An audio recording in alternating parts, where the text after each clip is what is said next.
In theory, gentlemen, we are live on the interwebs. Hello to the folks that are joining. I don't know if anyone is there yet, but if you are, welcome. Want to say thanks to the folks that are joining me here. Why don't I let them introduce themselves? Because I think the last like 6 times I've done this, I've been a total jerk and forgotten etiquette. So, Kyle, because you're first, why don't you give the folks an introduction?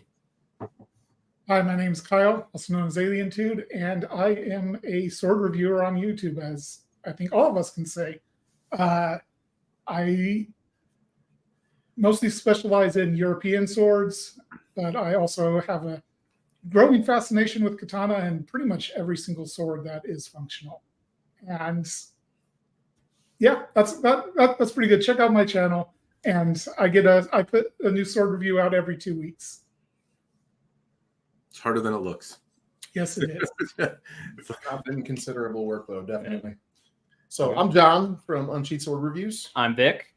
And neither one of us are actually katana enthusiasts necessarily. Not that we dislike katana, but they're just not our favorite sort of swords. Mm-hmm. But this was a good opportunity to learn more about them a little bit, and also just be fun to talk with you guys about it and learn some more. So I'm excited about it. Oh, definitely. And for those of you watching who might not know us, check out our channel. It's called Unsheathed Sword Reviews. I'm more of a medieval European guy. John himself leans more Chinese, but we appreciate and respect all types of swords and look forward to learning more about all those types of swords as our channel continues to grow. We're excited to be doing the chat with these two guys because, spoiler alert, they were inspirations for our channel. And, they say don't meet your heroes. And I'm going to say probably still don't do that. But in our case, it's worked out. So, yeah, thank you guys so much for having us. Don't meet that 5-head guy over there sure is a jerk. All right. Thank you. Well, both of your channels are linked in the description down below. Please check them out. And one day when we figure out technology, maybe we can do a stream again where it's on everybody's channel. But here we are here. And so thanks everyone for joining. It looks like there are some folks here. What brings us together today. Marriage is what brings us together. Yeah. Every time I think about that, that's the quote that runs through my mind. Yeah. Is the swords from Romance of Men. So I know I haven't had a chance to watch everyone's video. Kyle, I got a chance to watch a bit of yours. I think I remember what I said in mine. And you guys posted a video today, John Vic, right? Yeah. One went up on the channel. All right. We said tons of smart stuff. Yeah, sure. Yeah. Absolutely. Just assume we were right about everything we said. It was good. We were like, it's long, it's sharp, sword, the end. Just pointy, stabby. Can't confirm. And I've heard that somewhere. Sword limits it on pointy, stabby. He said it. Take a drink. Okay. I saw your comment as well that you turned it into a drinking game and it went poorly. So I'm glad you had your stomach and could make it here today. I am here. Fantastic. Well, for the folks that are here and watching that partook and watched everyone's video on the sword, if you have questions dedicated to this sword, this is a great time to ask. This is a little bit different. We all put out a review today on the same sword. We all got a sample from Romance of Men, and I think we all had pros and cons to say about it. But if I could sum it up, it seems like more pros than cons, right? So that's I mean, I feel like I have to recuse myself from further commentary until you guys do. It's bedazzled with a particular cocaine to me. You can't not say it. I'm ready. I have a backup. I'm ready for this game. It's a long stream, guy. I'm not sure that we're gonna dip in the sauce a little too much if you continue the drinking game, I should say. So anyway, if folks have questions, please throw them out there, and I will endeavor to be as unsucky at chat as I can. Let me see. First, there's a super chat. Frank, thank you very much. Ever thought about reviewing any battle axes, Matt? No. We have actually reviewed a battle axe, 2 battle axes, in fact. Wait, did Kyle leave? Did he run? What happened? Kyle apparently hates battle axes. He's like, no, not on my. Thought about reviewing it? I am out. This is sword only. I quit. I'm guessing this is a technical related issue, and hopefully he will be back. Well, we're still live, so while you figure that out, John, we reviewed 2 different axes, right? Yeah, we have the dark sword, sort of fantasy inspired Danish axe, and then the actual Danish axe from Arms and Armor, the standard type Danish axe, not the kind with the reinforced blade. But yeah, we have stuff to say on both of those things. So if you're interested, you can definitely check us out. And Matt, if you've never reviewed battle axes at all or like played with them, you definitely should. They are a lot of fun. Yeah, particularly the Dane axe from Arms and Armor. That might be the funnest sharp thing that I have. Actually, it's pretty insane. The funnest sharp thing. That says something. I think I played with a like a knightly axe, not quite like a battle axe, 2-handed something. Yeah, it had a big crow's beak on it, and I was using it to like punch holes in a water heater. As a normal person does, right? As one does. And it was fun, and it did work surprisingly well. I could see that if you needed a can opener, that would do the job quite well. But I have not gotten a chance to play with a battle axe, not like a 2-handed pole axe. I don't think. No, I don't think so. Yeah, so like compared to the pole axe you were using, which was probably upwards of 5 pounds, I would guess, right? The Dane axe from Arms and Armor is only 3 pounds, and it's on a 58-inch handle. So it's so light and fast, it's ridiculous. It's like a lightsaber on a stick. It's really, really fun. That's maybe like the next idea is like a light axe. Yeah, totally. Space Vikings. Instead of the Jedi, it's like the one eye. They're all a bunch of space Vikings. All right. Let's see. Did we find him? Kane. No, he has not returned. Maybe I should ping him on the Facebook. Hey, Kane Shen. Hello. Hey, I know that guy. He's awesome. Yeah. If you guys don't know, you should check out his channel. It's freaking cool also. Yeah. Yes. Anyone with a Romance of Men, Swirly Mitsudome Bedazzled Katana can join the live. So Kane, hey. Andrew. Yes, it is. I too do not see droves of $150 Unokobe Zukuri geometry swords. So it's not easy to have the shape made. And I would also argue that this is not a bad interpretation of it. They seem to, the lines are not perfect and crisp and all of that kind of stuff, but generally speaking, most of them are there and pretty decent. It's not a really crude attempt either. Right. So good. We mentioned in our review that like we by no means are katana expert or have the experience with katana that you do. We each have a mid-range katana that we own. The mid-range one that I have is the Hanwei Raptor Unokobe Zukuri, which I believe you and Kyle have both done reviews on. And just using this as like my baseline, I was surprised how good the one from Romance of Men is. It is very, very well done by comparison, and the Raptor is, $430 something like that. More than that when I got it too. Yeah, so this, I was actually impressed by how good this was. So, Yay! hey, he's back. We stopped talking about axes, and then you found him. Yeah, we started talking about swords again, and Kyle came back. Yeah, it's like, oh yeah. My computer apparently decided it didn't like me talking about swords, and then Windows decided it needed to do some updates too. That's fair. We call him to think about its life. Yeah. Timing. That's fantastic. Please continue. Oh no, just that I was impressed with the fact that it's the Unokobe Zukuri. I can't pronounce that. Apologies. Geometry for such a low price point like Kane Shed, right? Yeah, for sure. And I think it was funny. We watched all three, obviously we watched our video and we watched your guys' videos, and we all came to sort of the same conclusion that, particularly as the blade is concerned, it punches above its weight class, I think, in terms of price. It's a pretty good entry-level sword, I think. Yeah, agreed. Yeah, I was pretty impressed with it. Blade, like just the blade. Just the blade. The blade is definitely the winner there. Yeah, the handle part is, I think, where whatchamacallit, I think where they make their constellations to low price. That's where I think all of us had the most criticisms. It is always nice for us, by the way, when we say something about a sword and then we watch your guys' reviews and you're like say the same thing. We're just like, hey, we don't suck at this. We say things too. Yeah. I don't know if I guess it's consistent, right? If they're putting out a sword and consistently it has some of the similar pros and cons. Mm-hmm. If anything, that's a little bit reassuring that the concessions that you're kind of getting from the review and maybe talking yourself into forgiving, given some of the other benefits are present across the board. A lot of times these swords tend to have a lot of variability to them, and so if we're all saying similar things, it would suggest that well, unfortunately, there's no like sporadic, really high marks. You at least know what you're getting out of the box. Yeah. And they you said that the hilt is where you have the most complaints on, and I can't say that's the same thing for me. At least I think this is one of the best put together in terms of functionality hilts I've seen at this price point. The Edo wrap is sloppy, but it's tight.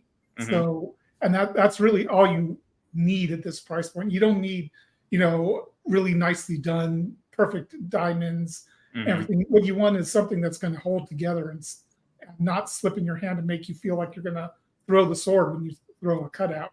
Oh, agreed. Yeah. And like I said in my review, almost every sword in the sub $300 price range I've reviewed, either the Fuchi or the Kashira comes loose almost immediately. And here it hasn't done that at all. And that's huge, especially the Kashira. The Fuchi you can shim you can, take it apart, shim. The Kashira, you can try putting glue in there or lacquering it, but it's a lot more of it's a lot trickier to secure that rather without just completely rewrapping the entire thing. So I'm really happy with the hilt personally. So aesthetically, I agree with you, and I do think I agree with you. The wrap is tighter than I would have expected. It doesn't move around very much on ours either. So again, that speaks to some consistency in manufacture, which is cool. But what struck me is that it feels like it feels almost hollow in my hand. It feels like it's got less of a connection to the blade than either of the two katana that I have, or pretty much any other swords that I've used from a higher price range, if that makes sense. The thing that it feels the most similar to, which is odd in terms of that dimension, is in the very far Victor side of our frame. You can see the Hanwei Lowlander, which is essentially like a threaded pommel with just a hollow screwed on handle. It feels more like that to me than either of our katana do. So that's just my concern with it. But everything you said, I agree with. I think it's tighter than it probably needs to be at the price point. There's a lot that's good about it, but that was my complaint about it. And one thing to point out real quick is that this is the first review sample we've ever gotten, well, from anyone ever. So like, yay, we felt like we belong. But also from them specifically. And I have watched both of your guys' reviews previously.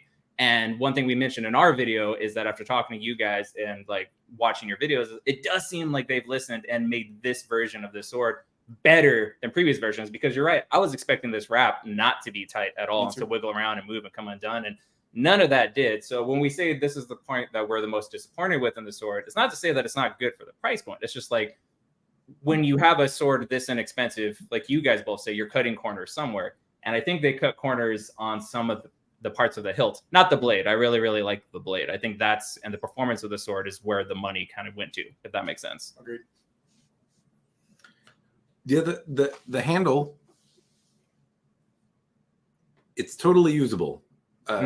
From the examples that I've had from Romance of Men that have had loose Ito, there's a lot of things, and I've talked about them in the videos, but you kind of have to white knuckle it because you hold it really, really tight. You fatigue more quickly because it feels a little squirrely in your hand, or it moves around.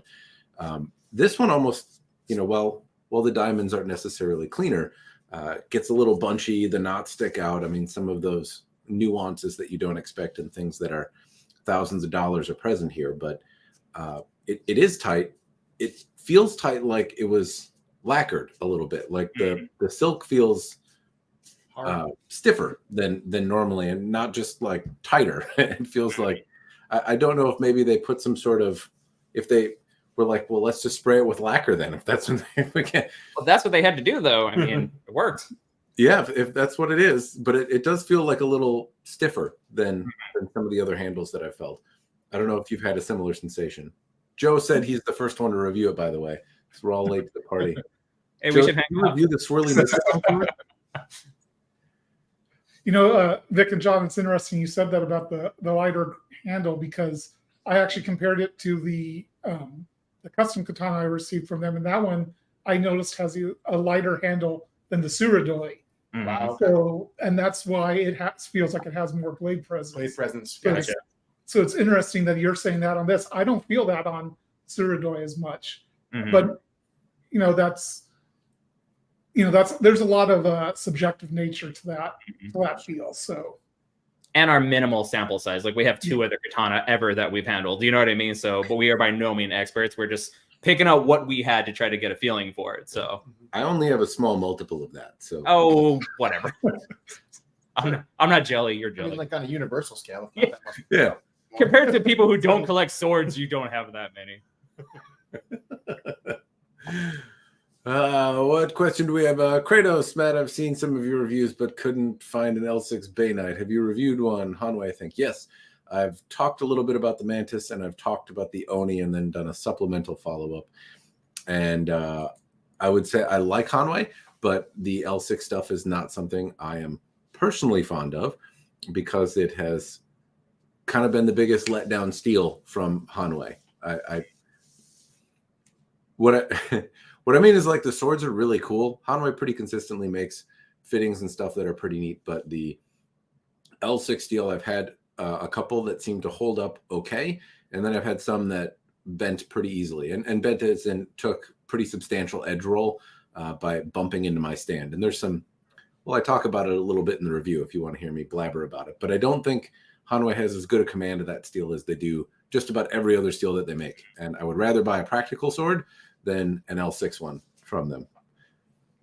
I'm going to give a shameless self-promotion here and say that I have a review of a Howard Clark L6 katana on my channel. The most expensive sword I've ever handled. Ooh, fancy. It's not mine. I wouldn't mind owning it, but yeah. I don't know anything about that sword, but I just want to say that guy's username is awesome.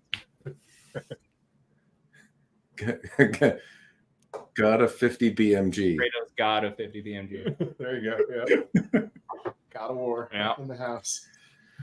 Dynasty Forge is the same one that supplies cold steel katanas. Not sure where you're pulling that of. I'm missing something out of the conversation, but they do have some striking similarities. Though it didn't seem like the lower end of Dynasty Forge always looked similar to the cold steel ones, but cold steel, they also had a higher end that looked a little different. I don't know if they came out of the same forge or not. Interesting. All right, I'm looking for questions related to the topic at hand before we go totally off the deep end.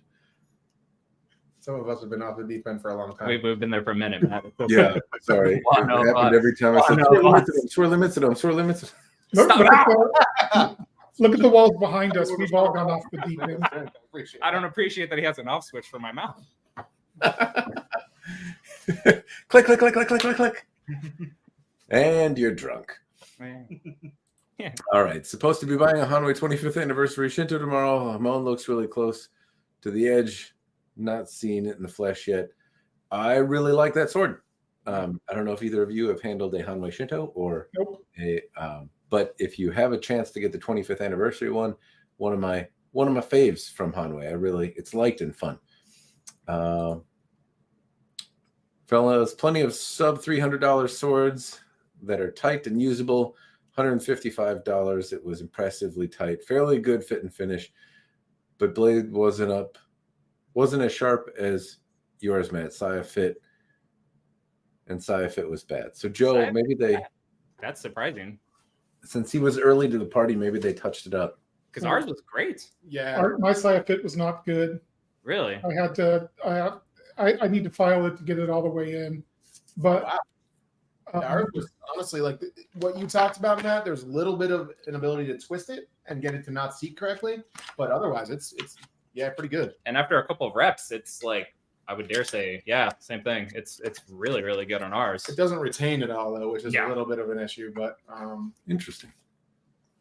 Yeah, I can. I think it's still. Yeah. This one seems to sit just about right. I used it quite a bit though for practice.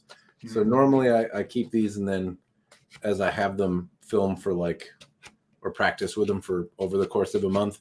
I don't know if it was like yours, Kyle, when I first got it or not, but I don't think it was. I have had them like tighten down, so that might be a living in the desert kind of thing. Yeah. Yeah, are you still having the same issues, Kyle, or has it loosened up at all? When I first got it, it was more stuck at about there, and now it's stuck about there. So it's loosened up a little bit, but it hasn't changed in the last several months. So I probably just need to file it a little bit. It sticks at the Koiguchi, not anywhere deeper into the saya. So that's where you want it to stick. It's going to stick somewhere. Right. So it's not going to be a big deal to fix that. And I have to agree with Joe that mine was less sharp than both of yours from what it seemed like, and not poorly sharpened or anything like that. It was functionally sharp. Right. It just a little bit less sharp than you typically see from Longchuan China, which really, you know, they really set the bar for sharp swords at almost any price range, really. Mm-hmm. Longchuan, that's one of the things they do best is usually deliver really sharp swords, and more brands would do well to emulate that. Kyle, though, it seems like you just have bad luck with sharpening. If you watched his review of the Balor Arms Alexandria Kriegsmesser reviews, you have bad luck with inconsistent sharpening, dude. Yeah, I think you need to make an offering to Vulcan or something. Yeah. It's some sort of secret cabal to prevent you from having sharp things. We don't trust. You know what? He's too good of a reviewer. Let's try to bring him down. I think they just want me to send my swords to Real Swords to have him sharpen them. Yeah, that's right. Oh, by the way, he mailed me my Kern today. I'm so excited. I'm going to get it back finally. That's a special day when you get your sword sharpened and it's back in its nail bin and it like performs good and stuff. Yeah, and he got that rehilted with green leather too. It's the jade green grip. Gorgeous. Gorgeous. Yeah, it looks so good. Like every time Matthew posts something about it, like 5 people try to buy it. Yeah. And I laugh. Somebody's like, "You just told me that sword," and I was just like, "Don't get defensive. They don't know." But if you guys don't know, subscribe to Real Swords. Check out his channel. He posts cutting footage also. He's amazing. Yeah.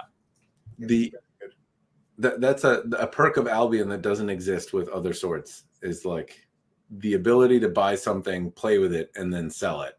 And at like full price. Yeah. Full price, yeah. That's not a thing that exists with any other sword. Really any other product in the world. Like nothing keeps its value on it. Yeah. I don't know, like gold. Yeah, right. It's nice to know if I'm going to be rough making rent one month, I have a sword I can sell. It's solid company to be in. Well, it seems like we are not getting a huge amount of questions related to the reviews that we put out. What was there anything that before we maybe tie off the conversation around reviews and drift into other nonsense that is worth pointing out or noting, you think? I'll just add that I know it was probably touched on already when I was missing, but Romance of Men takes feedback better than just about every company that I have received a review sample from. They are incredibly gracious, and they really do seem to be wanting to improve. And at least this one seems like they're improving. So, you know, that's what I want to see from a company that, especially at this price point, you know, they're selling very inexpensive swords, but if they're actively working to improve, you know, that's a good sign for their product line in the future. Yeah, just one thing I want to sort of reiterate that we mentioned in our review. We're both really into a lot of our higher end European swords and that sort of thing, and those are a lot of fun. But we're very anti-gatekeeping, and particularly in the katana market, when I've read things on Reddit, you tend to find a fair number of people that will try to discourage people from getting into the sword market if they can't afford a $1,000 katana or an $800 katana. Mm-hmm. And it was really good, number one, to handle a sword that's at this price point that I think is worth recommending to people. Because, I mean, like I said, there have been times in my life where I couldn't have even afforded a $155 katana. Mm-hmm. So I think it's great to offer something like this that can let people get into the hobby in a way that's accessible, even for people that don't make $1 million a year, you know? So, yeah, strongly agree. I like I think you bring up two very solid points. You know, the sword is feature rich and puts a lot into $155. So for a value, it's nice to have something to recommend. And I'm happy that that's something that can be done with Romance of Men. Because in fairness, the first sample I got, I did not think that they would be where they are now as quickly as they are. To your point, taking advice and being gracious about it. It's like the classic definition of an asshole when somebody asks you for feedback and then like doesn't take any of it, right? And so they've continually sought feedback from a lot of people out there. And not only do they listen kind of graciously, I should say, but they've also like continually tried to improve and make things better. And there was, it was quite a journey for them to get to where they are. And I'm very happy that they've taken as much effort into to making changes and doing them as expeditiously as they have. I know it's been maybe a couple of years since I started getting samples from Romance of Men, but I haven't seen another company that's had such a swing that went from like, hey, I think the first one, the handle broke before the sword, which is a rarity, right?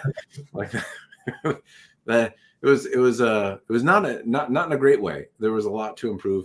They took that feedback and each time sequentially were making it better. I think they had me like send them some handles or something. They were the only ones that were like, send us something so that we can see it. That's cool. That is cool. Wow. Yeah. Consistently have been doing better. Now they're still if I'm measuring this against perfection, right? There's still things that can absolutely be done to make it even better. At the same time, like I really do think that most of the boxes for $155 are checked here. When you think of like I know the cheapest sword is like $60, but $150 is really kind of where most swords that you might want kind of theoretically begin, right?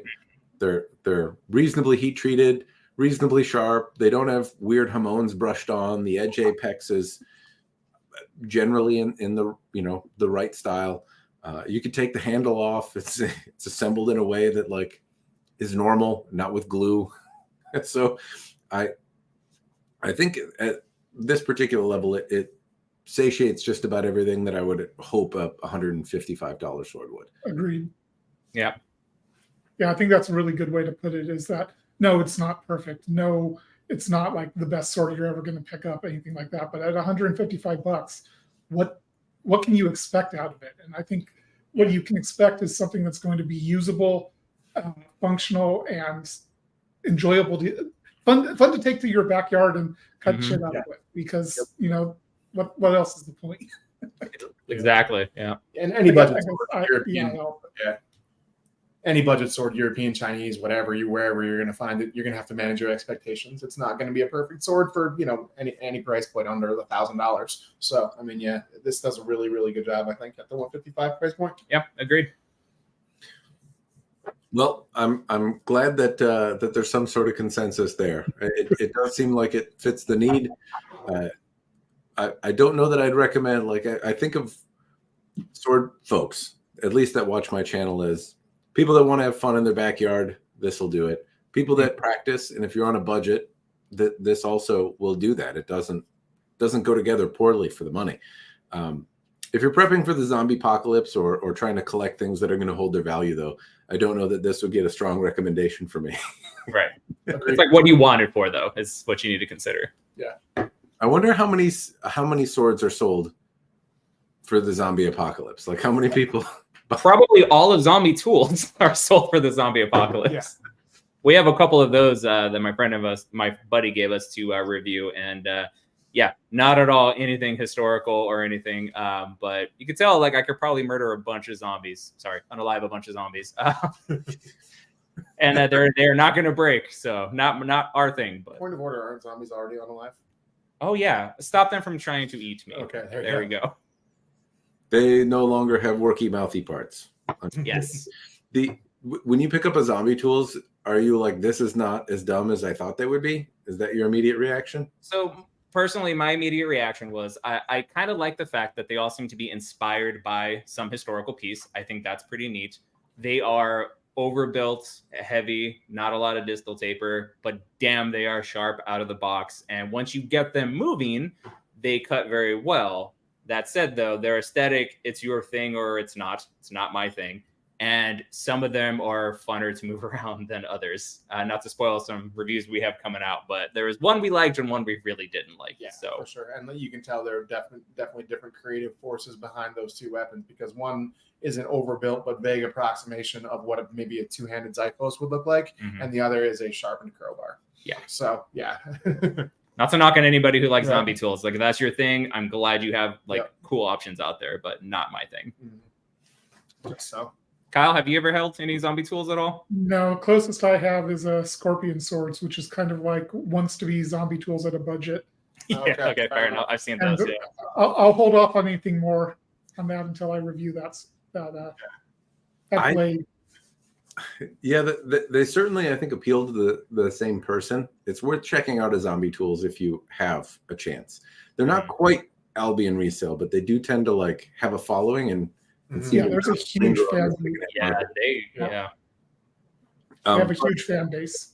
The zombie tools items that I've held have seemingly been just you expect them to be kind of derpy crowbars, and they're overbuilt, but not so much. At least the Wakazashis that I've gotten a chance to play with, but not so much that like you can't move them around. They're cumbersome, but they're made to like whack in zombie heads, so they're as much slashy as they are percussive, right? Percussive. That's a good word. Technical terms there. I didn't even say it. I didn't even say it. You drink. Percussive. Any made up word. Anytime Matt makes up a word, we're taking a drink. That's right. There we go. This is going to be bad. We're only 30 minutes. Okay.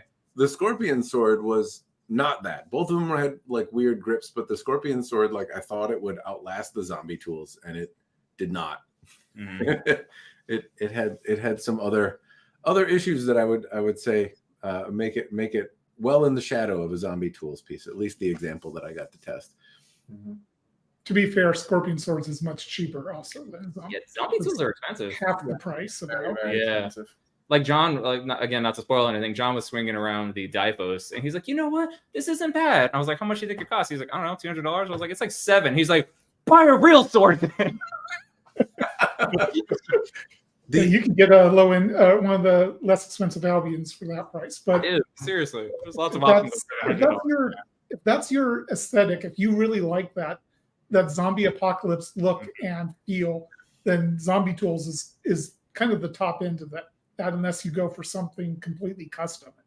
Yeah, I'm not sure how easy it would be to find a smith who'd be willing to make something like that. Right. And that's the thing. Like if visually, like you said, if that's your aesthetic, then yes, they're your tops. So like the people that would spend that much money on a zombie tools, I don't even know that there's much overlap to the people that want to spend high-end sword money on an Albion, you know? So not. They spend high-end money on their AR-15s. I think one of the important bits to note though is that the zombie tools is a zombie weapon, right? Like it's meant to be the end of days zombie head chopper. And so in my mind, as I'm thinking about like, okay, end of days weapon, zombie apocalypse, or I don't know, the great breakdown of civilization. If you're if you run out of bullets and you're whacking at people, if you're wearing a helmet, if you miss and hit something, your sword is not always going to slash perfectly, right? You're sometimes going to whack things on the side. You're going to hit dumb things that you shouldn't. And the zombie tools, while it didn't have a perfect edge angle, it certainly cut things quite a bit better than I would say the Scorpion Swords did, which had like one kind of giant, very obtuse edge angle.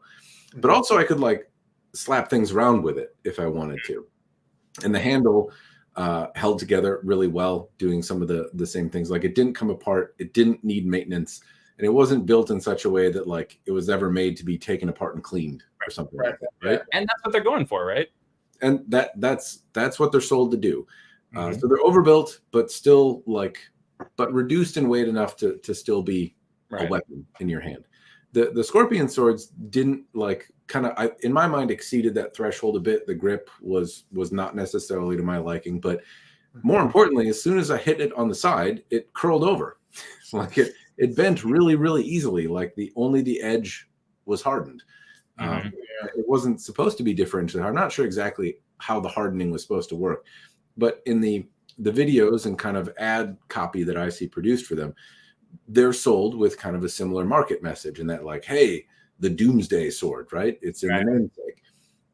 But to me, in the Doomsday, you're not going to have the luxury of perfect swings every time. So if you toss a bad swing at it and your blade rolls over, if you bop somebody in the face with it, or like, I don't know, deflect somebody that's swinging a bat at you, your blade's going to go cockeyed. And that did not happen with the zombie tools thing. And I think to me it was kind of an immediate, like, nope. Like this is no longer suited to that task. Yep. Some people would say, though, of course, like, well, you know, a sword is not for, and it's like, well, a sword is not for busting through a motorcycle helmet either. But if you're going to get a sword that does it this way, wouldn't you want one that's going to survive a little this way? Right. Yeah. I had to burst my friend's bubble one time because he's a big Walking Dead fan. And when Michonne, the lady with the katana, first came out, he was just like, dude, and she just showed me that the katana is the perfect zombie apocalypse weapon. And I was just like, I'll feed you, baby bird. Don't worry. And then after we had a conversation, he was just like, thanks, dick. I've had people talk to me about the zombie apocalypse, and The Walking Dead like portrays a certain kind of notion about it. But apart from, like, I live in a place where it's winter 10 months out of the year, and, you know, zombies are made of water, and like they can get tangled in shopping carts and stuff. A friend of mine used to tell me, like, you don't ever have to worry about the zombie apocalypse because hunting licenses. And what that means is, like, the reason that we have wildlife is because of hunting licenses, right? Otherwise, birds and like, if it wasn't that we were not allowed to kill everything, then it would be killed. And it's only by mandated restraint that that's the case. So if you're saying that in a country where everyone has a gun to, like, go around, and all of a sudden the zombie apocalypse, which everyone kind of knows, like, it's like the doomsday that, like, nobody believes is real, but if it happened, would be like, really now? You're trying to tell me that, like, this isn't going to be solved by, like, afternoon on a Wednesday? Like, no, my guy, I'm sorry. I mean, it depends on the zombies. Where do you live? Yeah, like, if it's Texas, they're going to have that settled by noon. It's going to be fine, right? So, yep, there's going to be some cities that are going to run into a little bit more trouble. But, like, I live in a reasonably liberal spot, but still, like, but that's the thing about America, I guess, is that, like, it does, like, even the low the cities with low populations of people that own firearms are still really, like, an enormous amount of firearms. They still have more firearms than most places, probably. Yeah. It's kind of like it's like us saying, like, yeah, you know, we have a lot of swords, but, like, do bear in mind that there are tens of thousands of swords sold every month. Like, they go somewhere. Yeah, that's the thing that always gets me when, like, ever you look at Albion's page and, like, oh, we're limiting this round to, like, 500 or whatever, and then you see other websites post swords and they're sold out, and I was just like, I know the sword community isn't just Facebook, but how many people are out there buying swords that you don't think about? You know what I mean? It's kind of crazy to me, like, that there's so many companies making swords and stuff, because to me it feels like a very small niche community, and apparently it's bigger than I think we all think. So.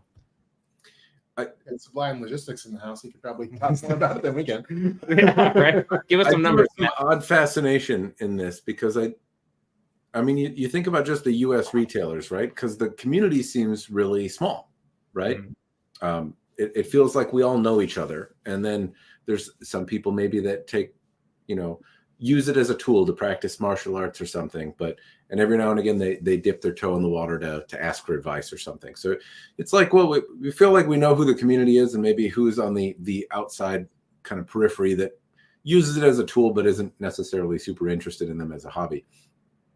But the market has to be way, way, way bigger than that, because I mean, you know, like, Albion is not a small place, and they kick out, like, all day, every day they make swords. And that's they don't make, like, blankets or anything. There's nothing else that they're doing. They're making swords, and they've done it for years and years and years. And you'd think, like, the community's small enough that if that's all they do all day, that would be enough. But, like, it's not. And there's so many U.S. based vendors, and then there's just a dearth of them that come over the pond. So, yeah, swords are cool though. So I don't know. maybe Yeah, it's it's interesting because from what I understand, Albion makes around 80 to 100 swords a month. Just A as a month? yeah, Wow. and I don't know who's buying all the swords, but I mean, I wish I was, but Right. but So- at the same time, like if you go to these cons like Combat Con or something like that, you know, at Combat Con this year, Valiant Armory showed up for the first time, and you get a couple hundred people there, 200-300 people, I would guess, somewhere around there attending, maybe a bit more. The vast majority of them, as they were walking past the Valiant Armory booth, had no idea who Valiant Armory is. They'd never even heard of them before. They were like, are those Albion swords? And it hurt me to hear that, because Valiant Armory deserves a better recognition. So Combat Con is mostly HEMA people. Right. And I think the sword collecting community is very disconnected from the HEMA community in many ways. And I assume at least a decent number of people who are into HEMA at least own 1 or 2 sharp swords, even if they're not collecting swords. I can't imagine if you're that into practicing with and training and learning how to fight that you don't want at least one real one. Yeah, I think I take it for granted. I think anybody who likes swords are like us and just starts having a collection. Like you guys, I watched the live stream you two did, and Matt, you mentioned that your daughters just will go to her friend's house and was like, "Oh, where's your father's armory? Like, where are all his swords?" And I was like, "No, like normal people don't do that, quote unquote."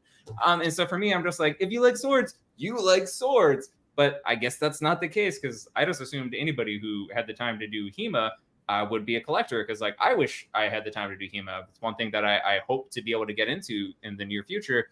And I'm like, yeah, I'm going to meet all these people and they're going to have all these great swords. And then I was like, oh, but they might not though. Like they might just have training tools and that might be their thing. And that's fine. But I would think there was a lot more overlap, but I guess there's not in a lot of cases. So I don't study HEMA, but every now and again I get to moonlight in see some of the folks that practice, and every now and again some folks will join for cutting. What I can say is in some martial arts schools, at least in the Japanese side of things where I have a little bit more experience, there's plenty of people that study with how to move a sword and never buy a sharp one or own one, or have any interest in it, and they practice with a dull one, if anything, and that's the extent of it. Some people own a few. In the HEMA group, I would say that not necessarily the HEMA group, but if you study a martial art and you don't practice cutting, then your definition of sharp, your mile may vary there. Mileage may vary if you don't practice cutting of one type or another. I think whacking around a pool noodle and having it laugh at you like does something that makes you appreciate sharpness just a little differently. So I'd imagine the folks that like practice cutting something, no judgment on what that something is, so long as it's safe and consensual. But then you probably like have sharp swords that are a little bit easier to cut with, and if you don't, I did see a lot of people, their first go around cutting, take their sharp sword and have it not be sharp enough to really do much. Flip side, I did see somebody with absolutely impeccable form. There was a HEMA event going on, and the instructor let him use his sharp sword, and it was sharp enough where I wouldn't want to get whacked with it, but it wasn't like really tatami mat cutting sharp, and they were cutting used Japanese tatami, so it's a little tougher to do. And people really struggled using this long sword to cut. And I got a chance to take a swing in a mat with it as well, and it was indeed challenging to cut with. But people that had like really powerful and impeccable form were able to make it through. It was not easy. They really had to nail it. But then you take out like the instructor's katana who cuts tatami all the time, and they're like, oh, laser beam. right. Yeah. Like Philip Martin, he could cut tatami with a spoon, I bet. Yes, a dull one. That's Phil. But I kind of want to see him do it. I want to like I don't know if we can make an internet challenge right now if we can issue that to him, but like, do it, sir. I believe in you. I would say spoon needs to be level 2. Like the first one I want to see him use is one of those like line cook spatulas. Like the folks from Benihana. I want him to sharpen the edge of a spatula and just go to town with a spatula, and then when he's like he does it and it's perfect, we'll be like, that's why dude. Well, Kyle, didn't you start doing HEMA not that long ago? And if so, what overlap did you notice between HEMA practitioners? There was a HEMA club that I attended very briefly, but there was only one in my area, and I got an injury, and me and the instructor did not click in styles. He was very much in the boot camp style of instruction, which is the absolute worst way to instruct me in anything ever. So, and then I moved to the full-on desert, and there's nothing within multiple hours of me. So that makes sense. That, and in terms of that one, he was an odd guy. He clearly knew what he was talking about. He had that sense about him that really good martial artists have, where they're always in control of their body at every moment, and you feel like they're a coiled spring that could just whip out at any time. But he had nothing but disdain for actual cutting. According to him, they didn't do it historically, so there's no reason whatsoever to do it in modern practice. And it's like, have you heard of having fun? I'm not laughing at the idea. I know, like, I didn't have that either. It's funny because, like, you review swords on YouTube, and in an effort to not look like an asshole doing it, you try to go learn how to swing it around, and he's like, no matter what, you're an asshole. You're like, thanks. That's cool. Like, oh, thanks. I bet you're happy. Tell me about stuff. Money. I would like to spend the next hour with you while you berate me and my interests. I think people that carry around that level of psychological and physical tension are generally dealing with unresolved issues too. Yeah. It's just my mental health perspective on the issue. Well, anytime you come across somebody like that and there's anger all the time, it's just like, what's wrong? Like, who hurt you? Like, don't tell me I don't care, but I need you to figure it out because you're annoying me right now. There's folks that have really dedicated. Well, we all know people that have strong opinions about a particular thing, right? And just imagine one of them has dedicated an inordinate amount of their time to a martial art and has a very fixed perspective about what's right and wrong in that. And so that I can kind of understand it. At the same time, like I think there's counterpoints even to the folks that would argue that test cutting is silly. Now, in the event you're having fun with it and it's a competitive way to have a social gathering and kind of rep some of your skills, cool. Like beer pong, it's, whatever, have fun. Yeah. Have fun with swords, be safe, do your thing. And don't be a dick and yuck other people's yum. That's the thing. Like, think whatever you want, just don't be a dick about it, right? Totally, yeah. I think where I hear a lot of contention in the martial arts community around test cutting is when test cutting is equated to being kind of the bee's knees of a martial art, and that, like, it is the kind of the way your good swordsmanship is made manifest and displayed, right? Is by cutting a stationary object that means ill will, right? And so I think if you have some kind of weird notion about what test cutting is, and I see the conflict, at least in Japanese swordsmanship, there are martial arts that don't cut anything ever, or at least very, very rarely. And there are people that cut all the time, like competitively. Mm-hmm. And so, like, on one hand, if you take the martial arts that really don't focus on cutting and you say, here's a sword, go whack it to Tommy Mat. Well, if you ask them to cut it like precisely, or all like the way they cut is not to cleave the mat in two with surgical precision, it's to make the other guy dead and still be in a defensive posture. Mm-hmm. And I think personally that has a lot more to do with swordsmanship and fencing than like a very like a cutting feat, right? At the same time, cutting feats are hard and they take a lot of skill and effort to learn and do. But they're different things though, and so I see a lot of people take issue with test cutting when it's thought of as a martial art, I guess, or thought of as like the primary way to display your martial arts aptitude, and not as kind of like a icing on the cake, so to speak. No, I think you're making a lot of great points there. And I was talking with a friend of mine when I was mentioning that I wanted to start doing it, and they're like, "Well, are you going to do just like the cutting and compete in competitions, or would you want to actually have like matches against other people?" And for me, I was like, I think you need to do both. Like, I think you really need to do both to understand how that weapon moves and like how it would be used in an actual fight historically, if that's what you're into. And then the cutting stuff, that's just fun and focusing on form. But I think you get a lot out of both of those. I think focusing on one or the other kind of takes a little bit away from it. What do you think? I mean, take it to a different thing instead of swords. Take it to, live fire drills with firearms, right? Yeah, you need to spend time at the range shooting non-moving targets to work on your trigger control, work on how you handle the weapon. And you also, if you want to get good at combat shooting, you got to do combat shooting. Right. So they're not the same thing, but there is an overlap between the two. I think probably you would get better at HEMA by doing target cutting, just by getting better control, better form, better edge alignment. And also you're going to get better at target cutting by doing HEMA, I would imagine. All right. Yeah, in theory, I would imagine there's some overlap. I don't think somebody would reason that there isn't some measure of overlap, but whether or not it's useful.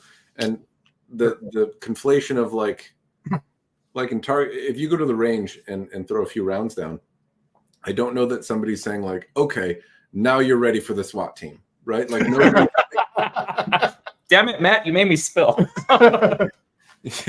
You've clearly demonstrated manageable aptitude with a firearm, so you're pretty much the supreme warrior. Like, let me pause you though, because going back to our zombie apocalypse scenario, there are a lot of people that have fired maybe 100 rounds out of their AR their entire life that are pretty sure they're ready to fight the U.S. government. So I'm just saying. I don't know if you guys have watched the Neil Brennan special, but he's like, let's just set this up. Let's do it on Christmas Day. We'll do it on Fox News. We'll have 100 members of the NRA against 2 members of the military, and they'll be using a drone. They'll hit a button, and then then we've got the rematch next year. So I do think there is some of that. There is some confliction there. You're right. I'm not going to say like it's completely unanimous, but but I think most people with common sense would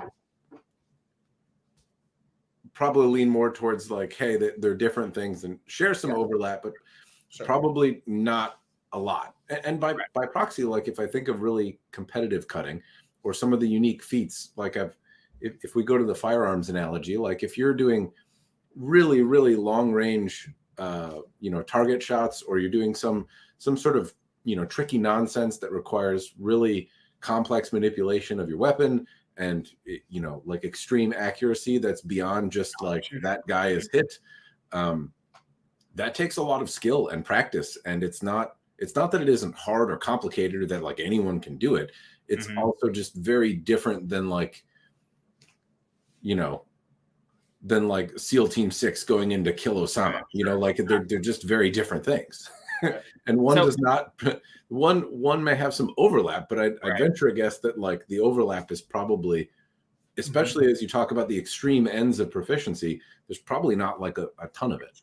Well, Matt Easton even made a really good video talking about like how relevant is quote unquote test cutting to like sword reviews. But that said, though, the 3 of us are very chatty. Kyle, what do you think? Like you've actually done a little bit of HEMA. Like there's 2 of us. Matt's talkative for the both of us. Hang on, I got it. No. What do you think? The few classes I took, it was all with wooden swords at the time, and you're seeing they're beating on a wooden pail or a rubber pail a bunch, and you're starting to feel good about the form and learning the techniques, and then you get into a live drill where you're just doing the absolute most basic cuts against somebody else. It's just about practicing clashing the swords together. And I start panicking almost immediately because it's a completely different thing whacking a stationary target and reacting to a cut from a wooden sword that is not actually being delivered to me in any way, shape, or form. It's being delivered in front of me, not going to hit me, and it's still just a completely different feel. So, and there's nothing about cutting, test cutting that prepares you for that. That's something you need. The only way to practice for is to get in there and start doing it and making it normal. We have that fight or flight instinct in our brain, and you need to learn how you react to that kind of situation. And test cutting is never going to do anything for that. That's Tatami Jack in the Box. I would say unless we could set up some kind of tatami like boom like thing that like launches at you which While you're like watching, television at night, you have to do like a perfect draw cut to protect yourself. Everyone is going to have less thumbs. That's all right. I've sucked at chat. I'm sorry, everyone. What's y'all's opinion on Muramasa and why it is Matt not drunk yet? God damn it. I feel like those are two great questions. Well, the Muramasa, I don't have an opinion. I don't know that I've owned a Muramasa. I mean, there's an antique Muramasa, but I'm guessing you're talking about the brand, and I haven't owned one, so I don't have much first-hand experience. Anyone else? Yep. Nope, don't know anything about them. That follow-up question, Matt. Num num. Let's talk about your sobrieties. I have a chicky non-alcoholic juicy drink. Yes, I can hand you my man card. I have not been partaking in the libations as of late, and that is because I was trying to get ready to go to a seminar and change some health stuff around because I'm achy and old, and alcohol, delicious and yummy and relaxing as it is, does not do much to like aid your achy, inflamed joints. So that is fair. Yes. So I just got back from a Katori Shinto Ryu seminar where I exercised for at least 5 hours a day for 5 days in a row, and it was a lot. And I'm glad that I was hydrated and not inebriated.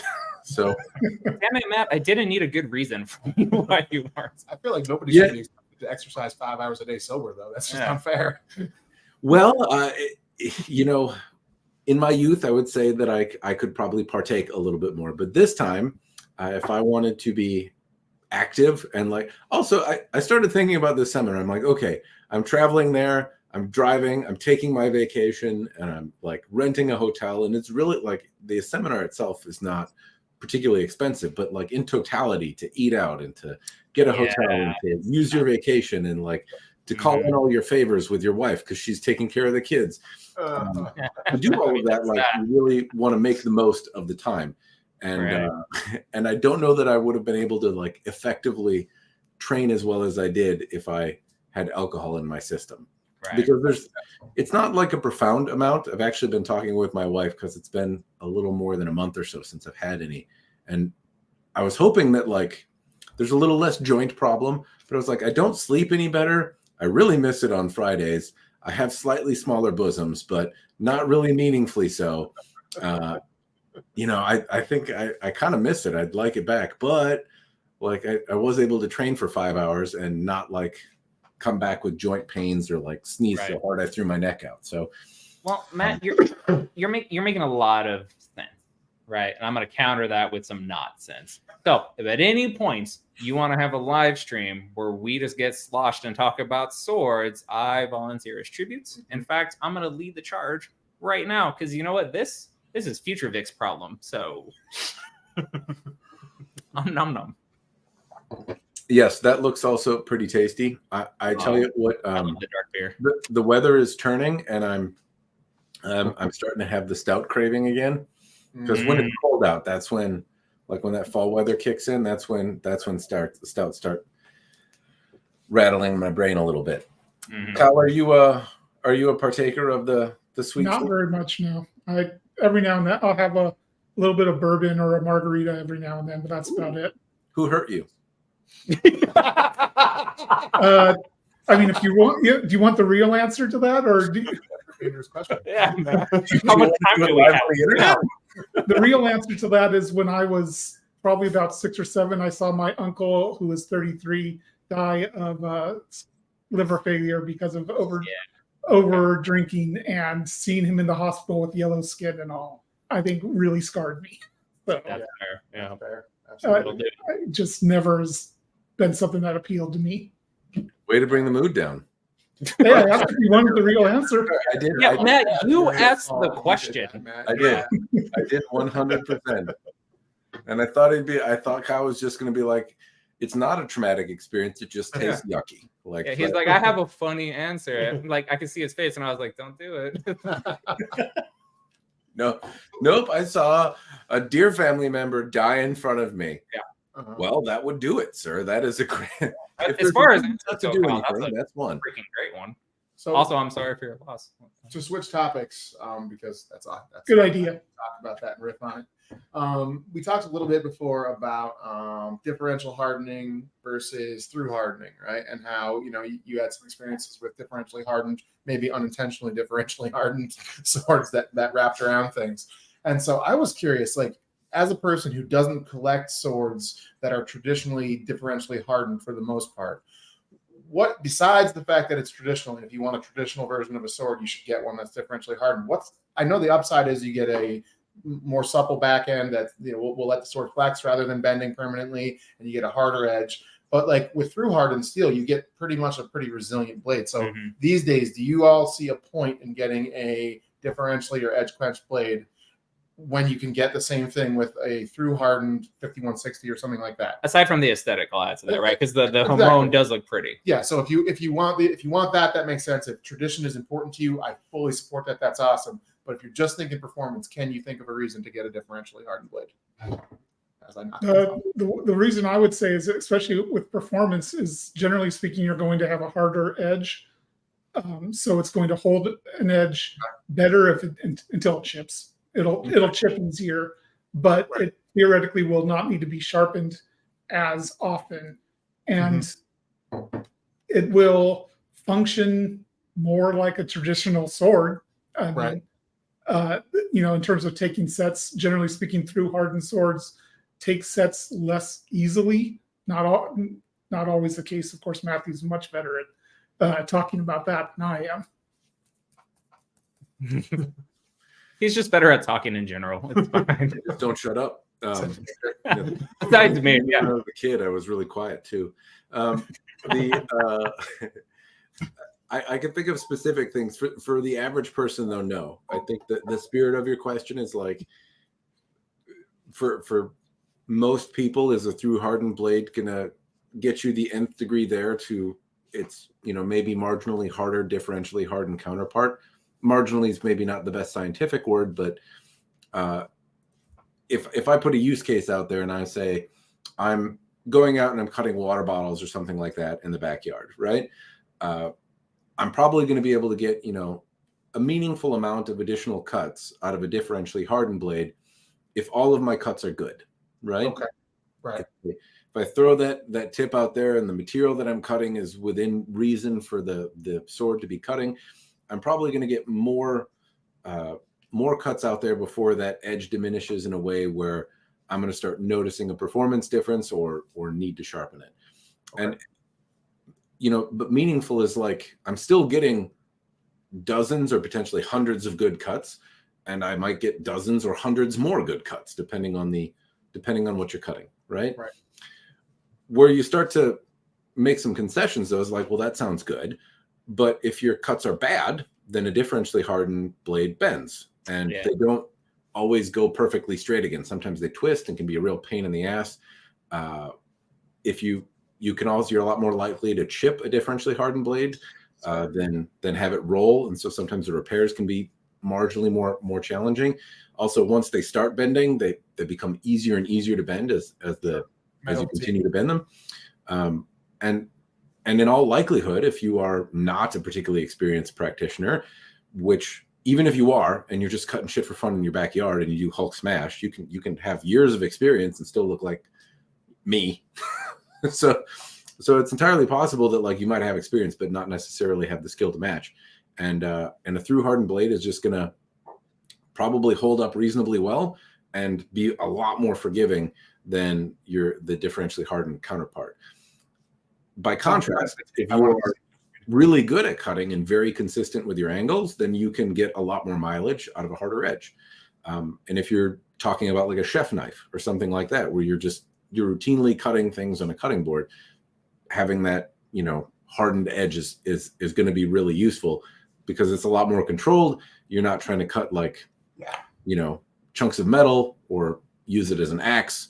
You're doing a specific task, or maybe that usefulness is a boon to you.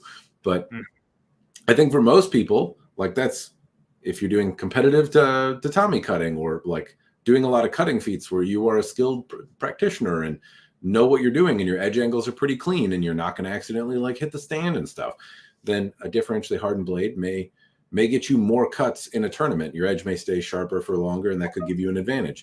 But that's like for most people, probably an obscure use case. If you're just having fun, if it's just for some sort of defense, if it's for you to play around and whack swords together with, then a differentially hardened blade is going to be probably quite a bit more forgiving. And what you sacrifice in edge retention, you make up for, I think, longevity, a lot more in shock resistance.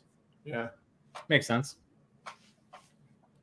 But I can think of a reason. It's just probably not one that most people are going to do. What catches most people off, I think, is that differentially hardened blades fail more when they're made, right? So if you have to differentially harden the blade, then the likelihood that it is going to not survive that process or survive it in such a way where it's not the right shape or usable is a lot higher. So immediately the yields of manufacturing are smaller. so they have to be more expensive. And there's more in making them. And then on top of that, if you add like a folded steel or something like that, again, probably not adding much in the way, if all things being equal, probably not adding much, if anything, in terms of performance. If anything, probably subtracts from it. I don't know. There's some nuance to that gets in the weeds a little bit, but people see more expensive and like think about it like they would an iPhone. It's like, oh, this is the more expensive one, so it's got more gigabytes and Wi-Fi, so it probably cuts better, right? So I'm about to make the internet hate me. Android's better. And here comes the hate. Got more GBs and Wi-Fi's. But that's, I think, a lot of new people, probably not the folks that are paying attention in this live stream, right? If you're a sword nerd, then you probably understand some of the nuance. But at the same time, I think to a lot of people, you look at the most expensive, right? You go sword shopping and you take a look at what's at the top of the list, and it's got these features. And so the assumption, without doing what amounts to hours of research, is that must be the best, and that's not necessarily true. It's just harder, more of them break.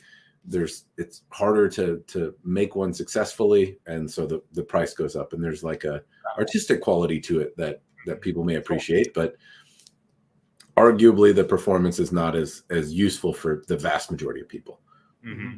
And to piggyback on that example of more swords break during the heat treatment and quenching differentially hardened, going back to Howard Clark for a moment, from what I understand, anytime he does an L6 blade, for an order, he makes 3 and expects 2 of them to break during heat treatment and quenching. And that's one of the reasons his swords are so damn expensive, is because he has to make this blades in triplicate in order to get a successful quench. Which, I mean, that's an extreme example, because getting the L6 quench to do the Bay Knight body, the Martensite edge, and all that is an incredibly difficult and tricky heat treatment and quenching process. I think I don't remember the quenching process exactly, but it's a very difficult heat treatment. Mm-hmm. And it's the extreme example, but it's true of pretty much anything that's differentially hardened. It's a trickier thing, a trickier feat to pull off than through hardening steel like 5160, which is incredibly well known and has very specific instructions that everybody who's making blades knows how to do and can pull off. Mm-hmm. Yep. And even those aren't perfect. Like we were talking with Angus Trim recently when we went down to his shop to pick up, I think, my falchion, and before that, one of your the Army sword, I think. Yeah, the Army sword. Yeah. And he was talking about how he gets his pieces quenched at a aeronautics supply place where they quench airplane parts. And previously they had used heated up oil, which would quench with much less stress. So he was getting about 85 to 90% of swords that would work appropriately. I think that was the number. And then, like, slowly but surely, all of their heated oil things broke down. Mm-hmm. And then finally they're like, we're not using heated oil anymore. And his percentage of blades that he got that worked was down to like 60% because of the fact that they were quenching in colder oil. So there's a lot of variability even with mono steel. Mm-hmm. So when you introduce that extra stress of a differential temper or hardening, that's a lot to do. Definitely. That's why I was asking about it, just what you guys thought about it.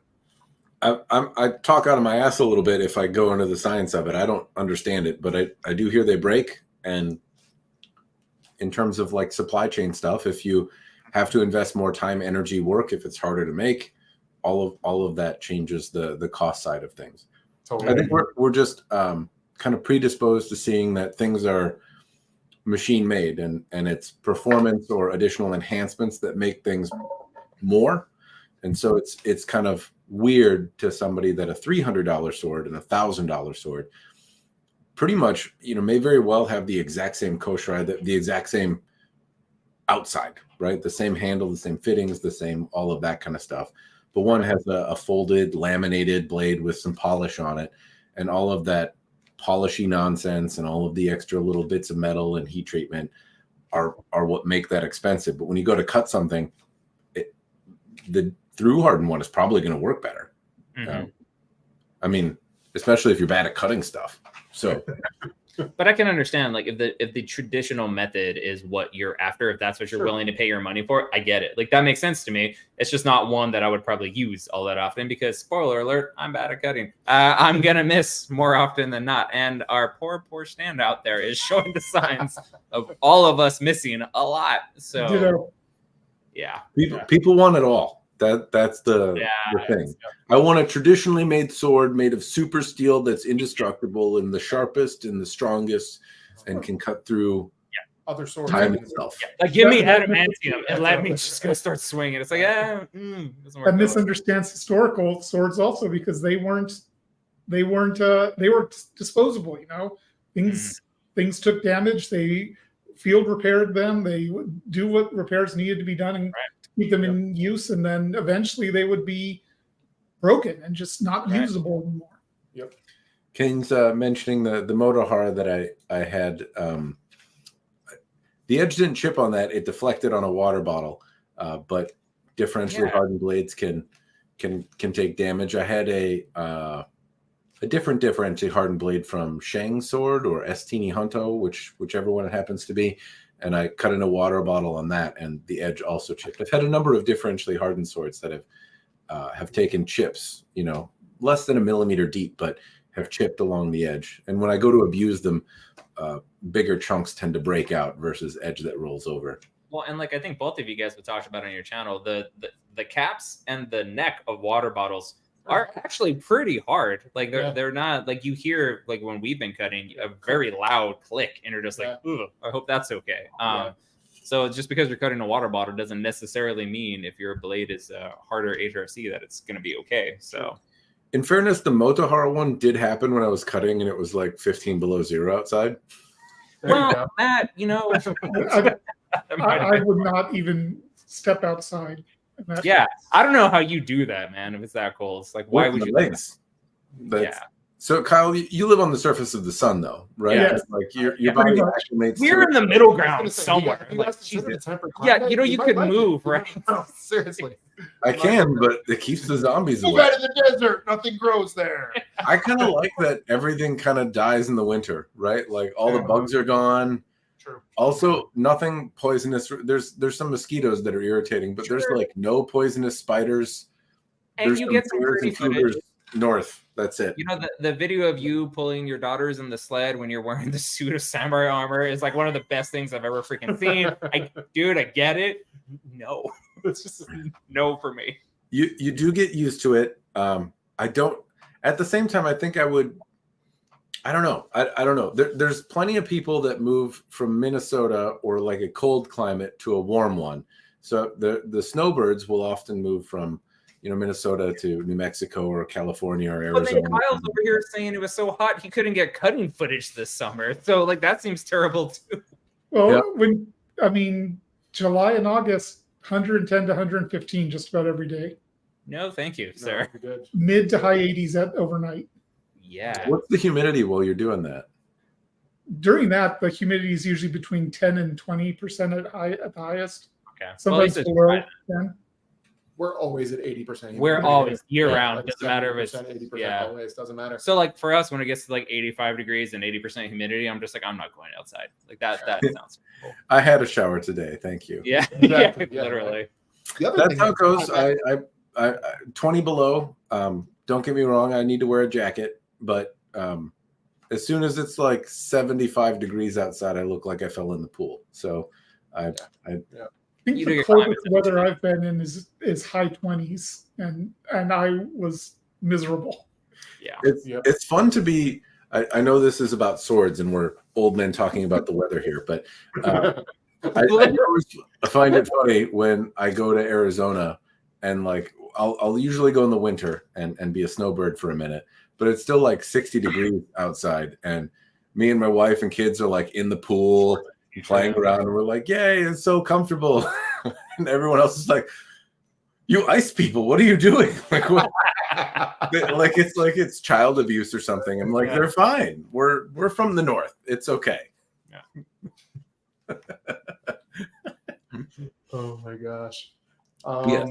The one thing that's annoying about here, though, particularly where I live weather-wise, is the salt water, because I live like inside of Puget Sound, and I found out that even just regular oil isn't enough to keep my swords from rusting. I have to use Ren wax, or else on the days when the onshore breeze comes in, I'll get rust spots in a day if I leave a sword unoiled. It's crazy how quick it happens. That's interesting. The Albions and stuff in particular, I would say, are tricky.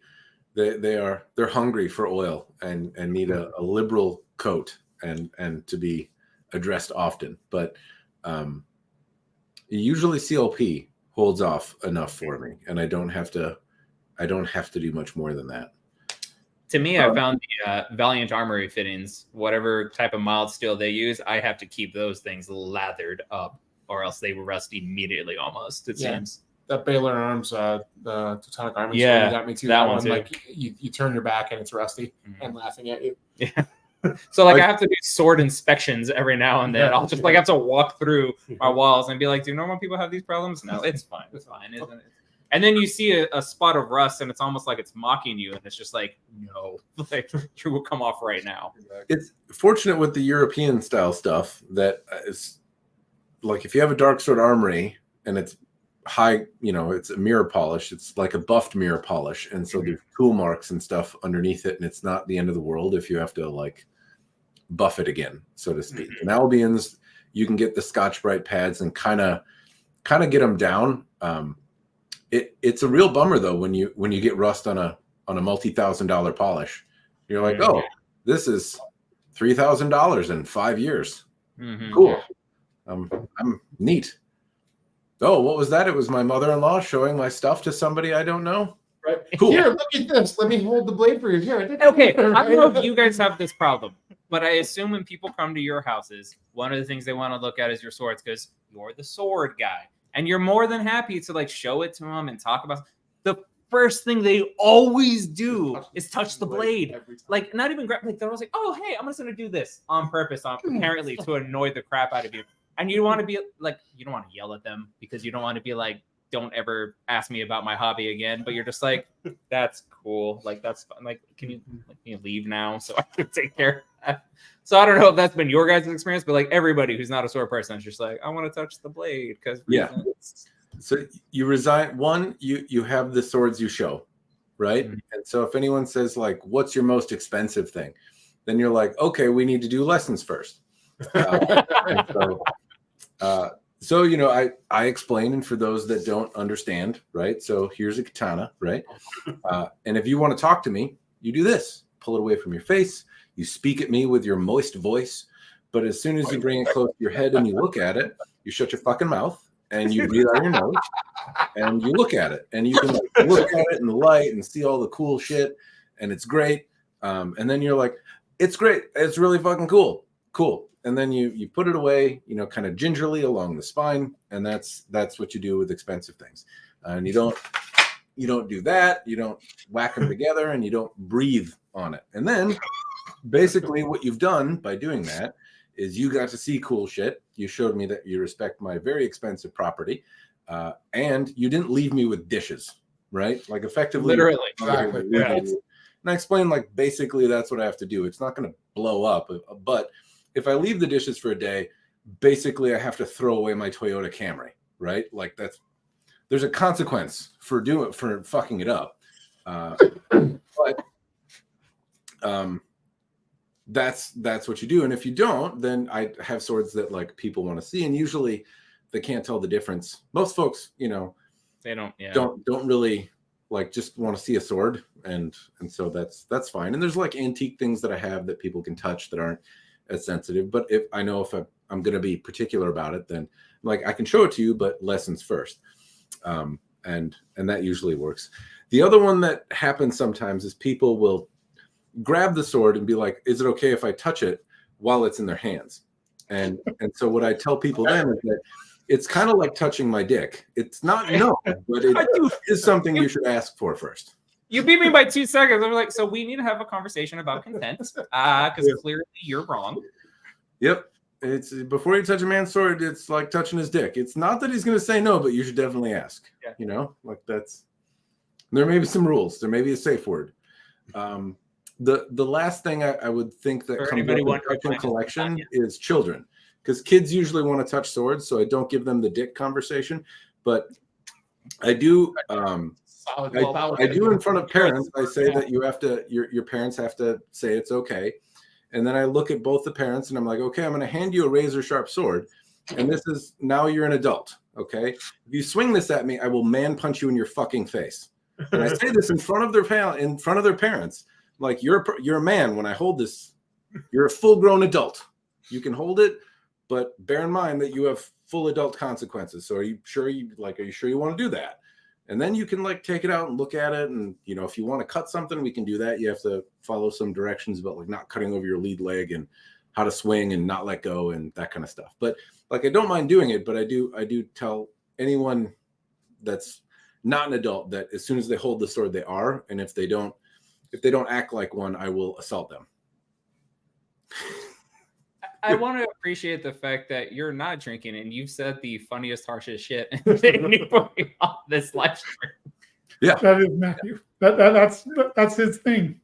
Yeah, it's fun to look at a 12-year-old kid and be like, okay, as soon as I hand this to you, you're a man, and I will punch you in your fucking face. Because I'm arming you, so like I need to take my window of opportunity when it's actually. We were cutting at my old house, which is in a residential neighborhood one time, and you know, we out on the front porch, there's right at a corner of a fairly pedestrian neighborhood, and these 3 kids walk by, and I'm setting some stuff up, and they talk to Victor like, "Hey, can we touch your swords?" And he's like, "Sure." Okay, well, time out on the field. First of all, they were at least teenagers, and I said sure before I even thought about it, because like we didn't have the sword channel yet. We were new into the hobby. The fact that somebody else was like, I just want to clarify, none of that makes it better. Yeah, like, and then as they came over, I was just like, and then like I looked up and saw John on the porch, and I could see the hamster wheel turning. I was like, oh, he's gonna unalive all of them if they try to take anything. And I was just like, am I an accomplice? How does this work legally? Yeah, no, I haven't had anyone try to run away with it, or neighbor. Like I've had neighbors want to check it out, but I haven't had like kids run up. Yeah, I've had my like friends' kids, and so naturally, I can imagine like if I was practicing at a park and I was like, I will punch your child, like that would come off harsh. But most of the people that come over to my house with their kids have some idea what to expect. Right. Like Matt, I mean, like he will. Don't swing the sword at him. That's. What about you, Kyle? Have you had any experiences of people like being handsy with your swords that you didn't appreciate? I don't have very many guests because I live out in the middle of nowhere. So fair, that's okay. And know that it's not unintentional.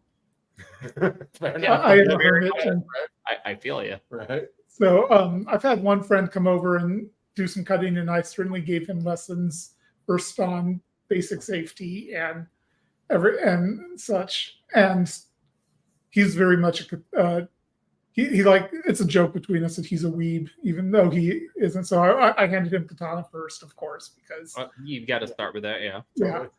But I was going back to something you were saying about rusting on the hilt parts. That's one of the things I love about katana in general is you can pull it out and not need to oil hilt parts. Yeah. Because those are the damnedest thing to keep oiled all the time. And your fingers get all over them. Your grimy, oily fingers get all over every bit of a European hilt. And if you don't nail every single part of it with oil perfectly, it's rusting.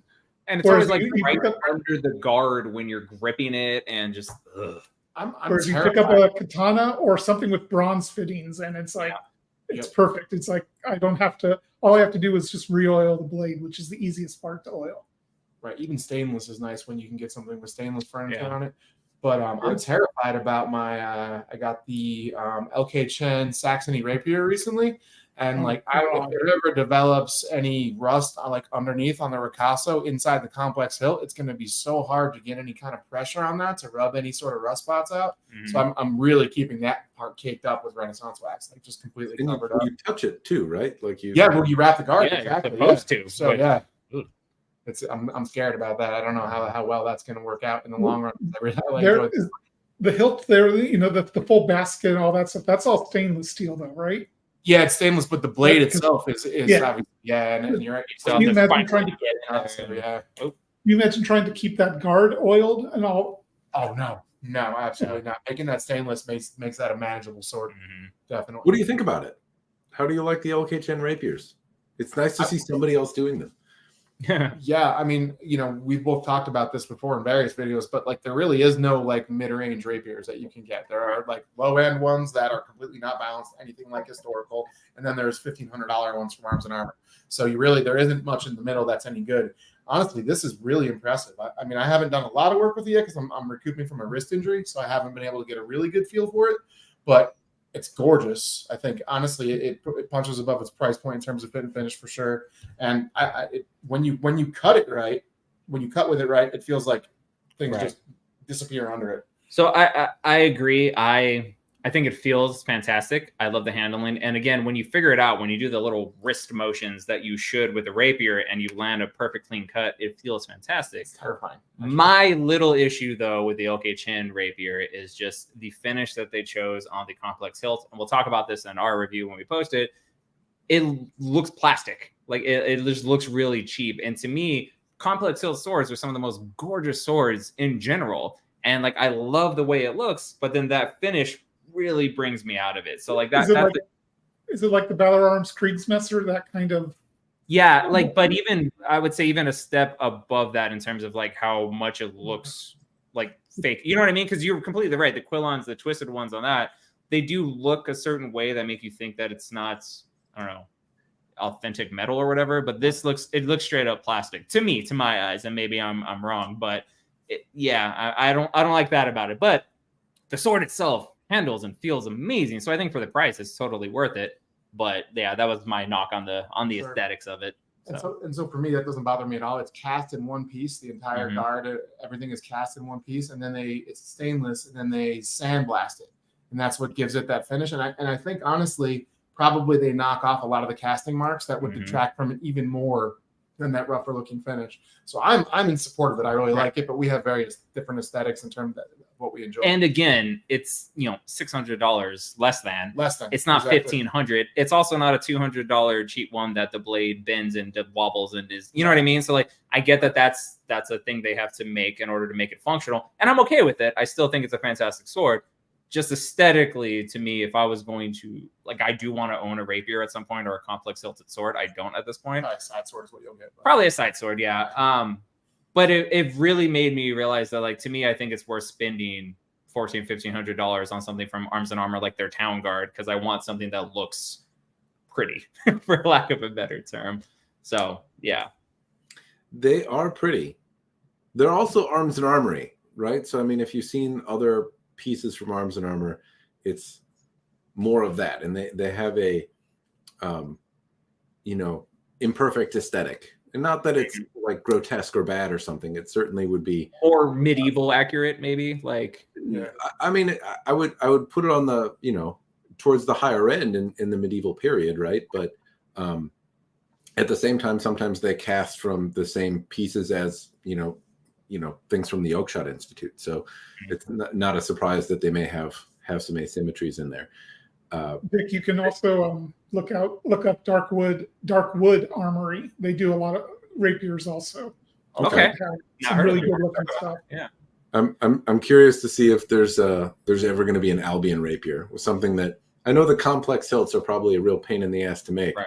But They were supposed to do some complex hilted longswords, but never did it. And I think it's the chieftain is their Scottish claymore that they touched the production run short on because the hilt parts were too difficult for their casting process. So I tend to doubt it personally. It would be cool. I think there's a market for that. But looking at Kane Chin's comment here, have you guys let your wives comment or cut with your swords? Because we've let our girlfriends before, and we got some stories. We put them in our videos. Have you guys let the significant others try the swords before? I saw Matt had his wife cut in the most recent video. No, that was your daughter, wasn't your it? daughter? I think it was your daughter. I wasn't watching on my phone, and I have bad eyes. It could be either one. My daughter takes more interest than my wife. And usually more like if I have some people over that are cutting with me, there's a friend of mine and his son that'll come over and cut. And then like my daughter likes to jump in the party. Otherwise, it's just like I'm grouchy because I'm trying to operate. They don't want to be put to work, so they kind of clear. But if there's leftover targets and stuff, then yeah. And my wife enjoys it. She gives like the scream when the cut goes through. It's always fun to watch. Yeah, she enjoys it, but not quite to the same not quite as much, I suppose, as I do. They definitely do, though. I would say that it's just not something that my wife particularly enjoys. Like it's a little like, okay, I'll run outside, but it's, I mean, effectively like if you could make getting the mail enjoyable, like it's a big thing, and then like, okay, I don't want to do this anymore. Literally anything is better. So. My wife, she owns a couple swords, mostly because I gifted them to her as a way to have extra swords in my collection. She enjoys cutting with one of them. Twisting your mustache, like yes, such a romantic. She does enjoy cutting with them, but she has really, really bad knees, so she can't do very much at all. And she really sticks with one of hers in particular because it's the Devil's Edge Zippo. It's just this like $70. I got that one. Yeah. That's and it's easy for her to handle. It's quite sharp, and she doesn't like to handle anything larger than that. So, but she likes taking out aggression on water bottles. Is she a collector, Kyle? Like, does she have a different collection? Yeah, she collects adult coloring books actually, and does what some kind of adult? Not XXX. Okay. Adult as in who the hell made these designs that have a million tiny little things that you're supposed to color in and just incredible detail and things that I would never want to do, but she enjoys it. It relaxes her, and it's cool. It's pretty cool with some of the designs that they come up with. I'm glad you clarified because I was definitely going the other way. Because Matt's to the gutter because he's Matt. Maybe it's better you're not drinking, actually. That's I think. And this is you sober. I mean, seriously. But if you guys have watched our videos, you've probably seen that like our girlfriends are featured pretty regularly in our videos. They really enjoy it, have a good time. My girlfriend loves to tell the story to anybody who will like listen. First time I had her over at my place, she walks in and sees the sword walls, plural, just like my entire dining room is encompassed with swords. And she was just like, oh, I'm going to die.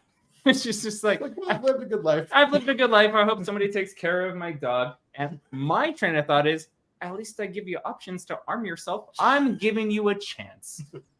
You're supposed to warn them before that.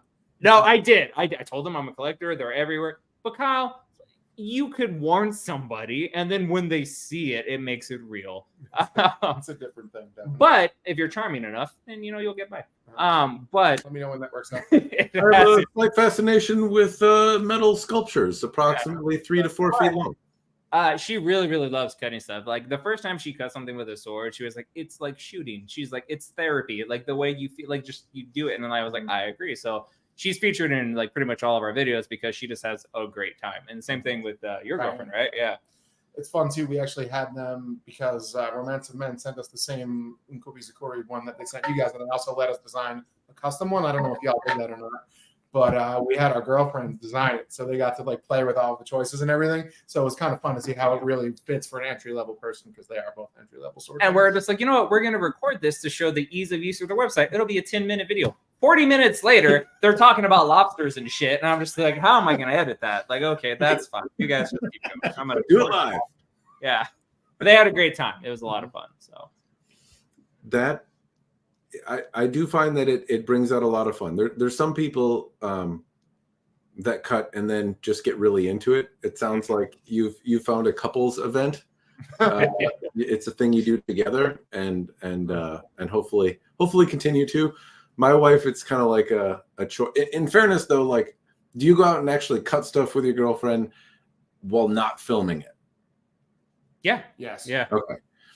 So I think that's probably the difference. Is like, due to time limitations, I'll do EI or like practice forms or like exercise with swords without filming it. But it's not super common for me to cut anything not on a camera. And so there's usually like, 3 cameras going on. And my wife's like, if I go out there, you're just going to put a camera in my hand and like make me take stills or something. I've got my own chores to do. Sorry, I gotta wash the toilet. That's my my wife won't let me film her, but I don't really cut ever without filming myself because it's pretty much I so rarely cut with a sword I've already reviewed because of time that I always want to be, if I'm cutting, it's usually with the next sword or the sword after that I'm going to be reviewing, and that's good footage to have. Plus, I don't want to miss if I get a really good cut.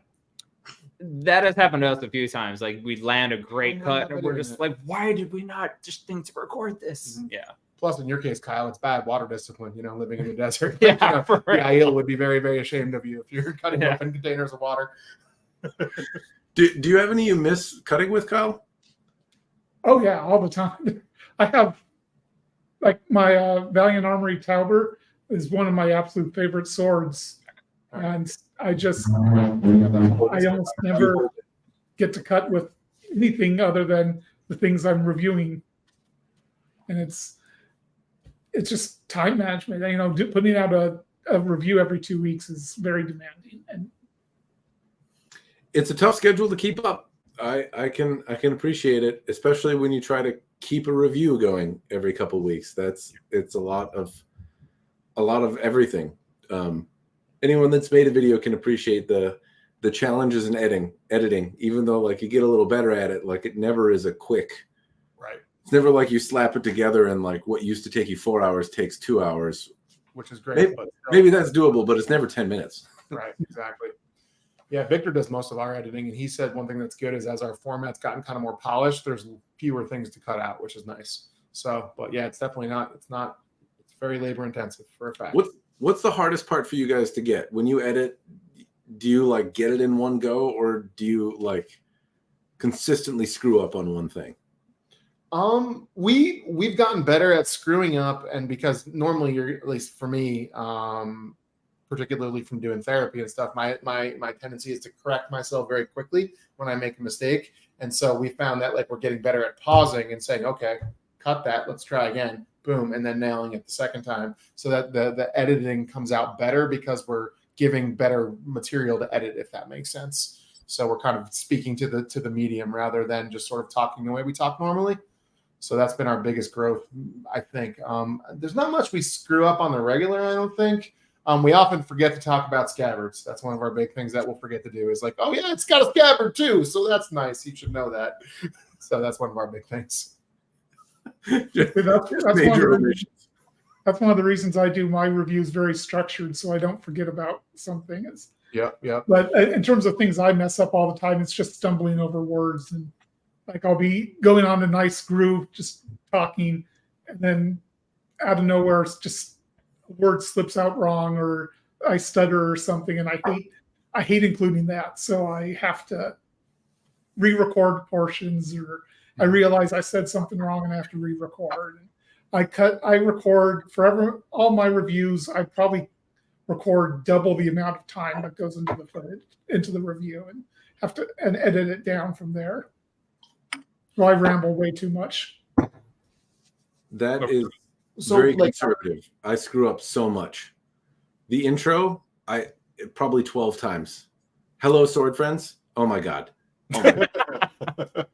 Oh, for crying in the soup. It's awful. It's awful. My outros. Okay, forget that's what I record the most is the outros.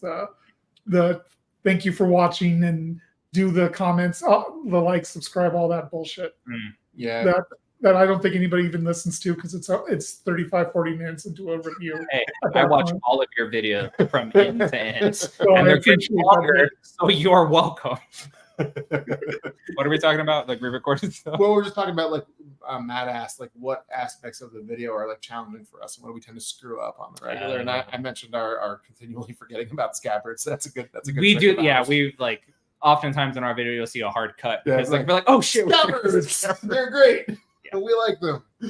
I think our videos, I don't know if John said this, tend to be less structured than your guys's. I don't know how you do it, but I don't know if John said we just have like a couple bullet points that we want to stick to, and then after that we just kind of wing it for the most part. So And we also have each other to like rely on. So if I come to like the other person will just come in and be like, and because John's having a seizure, let me just tell you what he's trying to say. And also like if one person like screws up the outro, the other person just jumps in and does it. So I think we kind of have a luxury of having a person to bounce off of that works. So yeah, we haven't really had to re-record that much. We re-recorded one thing ever, I think. That was the whatchamacallit? The Kane thing. So we did a review on the Battle Arms Alexandria with Kane Shin, and so we recorded a conversation first, and then our video, and he recorded his video, and then we were going to cut in things. And because we just had like an hour and a half conversation with him, we kind of forgot that we didn't do an intro saying, "Hey, we're doing this with him." So we just like filmed our review and totally forgot to mention the fact that it's a joint thing with him. And then as I was editing, I was just like, "Hey, John, can you come over?" He's like, "Why?" I was like, "Yeah, so we forgot to mention at all that Kane is a part of this, and it seems like a dick move." So we're like, I resemble that comment. I mean, it was funny. We were trying to line the frame up exactly right so that it didn't look like Wait, a where harsh were discomfort. the glasses at? What's happening right now? Yeah, so hopefully it didn't look that bad. So Yeah, major omissions. I've definitely. Have you ever recorded something and watched it back and been like, "That's all garbage. Got to do it again." oh god, all the time. I mean, like the whole video rendered and everything. And I don't know about you guys, but not just like, oh, it's all garbage, but I could watch it 1,000 times, and then like I send it to John, and then he sends me back his notes and like what to like move around and stuff, and then I send it back, and then we're like, that's good, and then I swear to As God, soon as you watch it when it's rendered, you're like, I'll catch something I missed, Yep. some little technical thing, something I forgot, and I'm just like, why can't like unupload it now? That's just out there, and it'll drive me crazy. But short trip. yeah, so I assume that happens probably to you guys all the time. So It's I tend to catch those things during editing more, and then I'll record myself just like I mean we're really getting into the YouTube nerd stuff here. But all 10 people watching will like this. It'll be great. I'll just do a quick recording of myself correcting myself and then edit it so that there's something on screen that's over me talking, so that That's good. I like that. I don't even need to record myself actually talking. I can just record the voice over. But yeah, I go into my reviews with like somewhere around 4 to 6 pages of notes of things I want to talk about. Wow. And Well, and you can see that way I try not to miss stuff. And Yeah, I those always- come across in your videos, dude. Yeah, Like the amount of information you throw out there and how structured they feel. Definitely. Like also, like I've been a fan of your channel since basically you started. So like from where you started to where you are now, it's an exponential difference. Like you could totally tell how more polished and refined your videos have gotten. So yeah, you can see the work that you've done in that aspect. my goal is to improve in every single video, whether it be cutting, editing, talking, whatever, some way, some form, have a improvement. Mm-hmm. Most of the time it's behind the scenes, but You started off pretty well. I think both of you actually started off pretty coherent. I mean, I look at the videos that I made when I started, and it looked like I filmed it on a potato. And they're unwatchable. Like it's really tough to garner useful information. So let me tell you what, we just rewatched one of our first videos that we ever recorded. We didn't even air it because it was so bad. We literally went back and reshot it. We redid our entire format because it was so it was like, this is unwatchable and terrible, and I can't live with myself. We should definitely put pants on. And we couldn't even, like, we were just having drinks and we're like, hey, we've come up, we're getting close to 1,000 subscribers. Let's watch this video and like celebrate ourselves. We couldn't even finish the video because we're just like, no, Right. like, yeah. And I don't know how you folks felt about this, but like, so I'm a therapist. That's what I do for a living. And so a big part of my training was getting filmed doing therapy. So like, and I am my best, most authentic, comfortable self when I'm doing therapy. You can put me on camera doing therapy and I'm just like, let's do it. I'm game. The first time we started doing this, I'm like, I don't know how to sword. like literally, it was unbelievable how similar the task was, but how different my ability to execute it was. It was amazing. It was unbelievable. Well, if you look at my early videos, you'll notice that I'm never on screen talking. It's all me narrating. Voiceover, yeah. Yep. And I wrote the full scripts of what I was going to say and just read off the scripts. And that's, I think, the biggest improvement of mine is just trying to be more natural and just talk directly to my audience. What broke it down? How'd you end up being like, all right, it's time for face?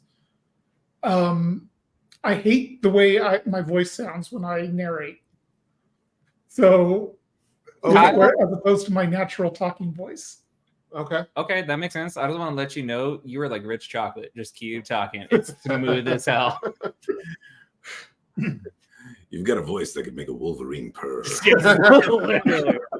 I had somebody comment that I have the perfect voice for reviews, and I was like, oh, well, that's nice. Ouch. Thank you. I've been told I have a face for radio. Yeah. I think that's about the same thing. And the funny thing is, like, for us, I feel like for me personally, it's the exact opposite. Like, we tried around where we're way more scripted and we wrote that. I feel like I came off as robotic and terrible and all that. I feel like for me personally, I need to have like cliff notes and like just bullet points of like what I'm going to get to. And then I just need to go. Like, and when the camera's rolling and I'm just talking, I feel like that's where we personally have chemistry and we play off of each other and we talk. Like, if I have too many notes, I don't think we have the same energy. You know what? Also, it's worth noting that Victor was the lead sort of creative force, or one of the two lead creative forces on another YouTube channel called The World's Greatest News and Reviews, wherein they talk not about swords, but about pop culture and movies. So Victor had a lot of presence in front of the camera already due to his work as Captain Mal on The World's Greatest. So we had like nicknames for that. And so to be fair, I put out like probably, and that's you're a much smaller fish in a much bigger pond. Like, that channel never took off. That was mostly just for our friends to watch and have a good time talking about movies and reviewing TV shows and stuff. But for me personally, when the camera was on me and we were just talking, that's when I was good. If you tried to, then we did the sword thing, which I have a lot less confidence in terms of like my knowledge about a thing. And then we tried to script it. I feel like that's where I was just like, okay, well, this is failing. And then we reformatted, we did this structure. And now I think they're getting better. Fingers crossed, hopefully. Right. So, yeah. I think you find a style that people respond to with you. I don't know, honestly, what I did. I have tried scripting things, but then my brain goes to trying to write something, and I try to articulate my point in a way that, for whatever reason, doesn't seem to resonate the same way. And people don't seem to find as useful, even though I think I put quite a bit more thought into it, rather than like, I sit, turn camera on, sword, sharp, bad, good, swirly Mitsudome. Like, that's... You're welcome. You were looking thirsty. So I moved away from that, got to bullets. And then after, I don't know, a couple hundred of them, I didn't need bullets anymore. But it's certainly more conversational, but I didn't find people responded to the scripted reviews the same way. And they were a lot harder to do. Like, it was a lot harder to write it down and then read it, but then also read it in a way that didn't like seem like you were a robot. And then like you write something down and then you say it and you're like, oh, I got to completely change that because I can't read that like a human. Exactly. And I think for us personally, sorry, go ahead. No, it was a lot more of a pain in the butt. So far, like, sit down, do a blah session, regurgitate what you remember, hopefully actually do it soon enough so that you actually remember the things is something that also worked. Like don't record something a week later. That seems to work out. Mm-hmm.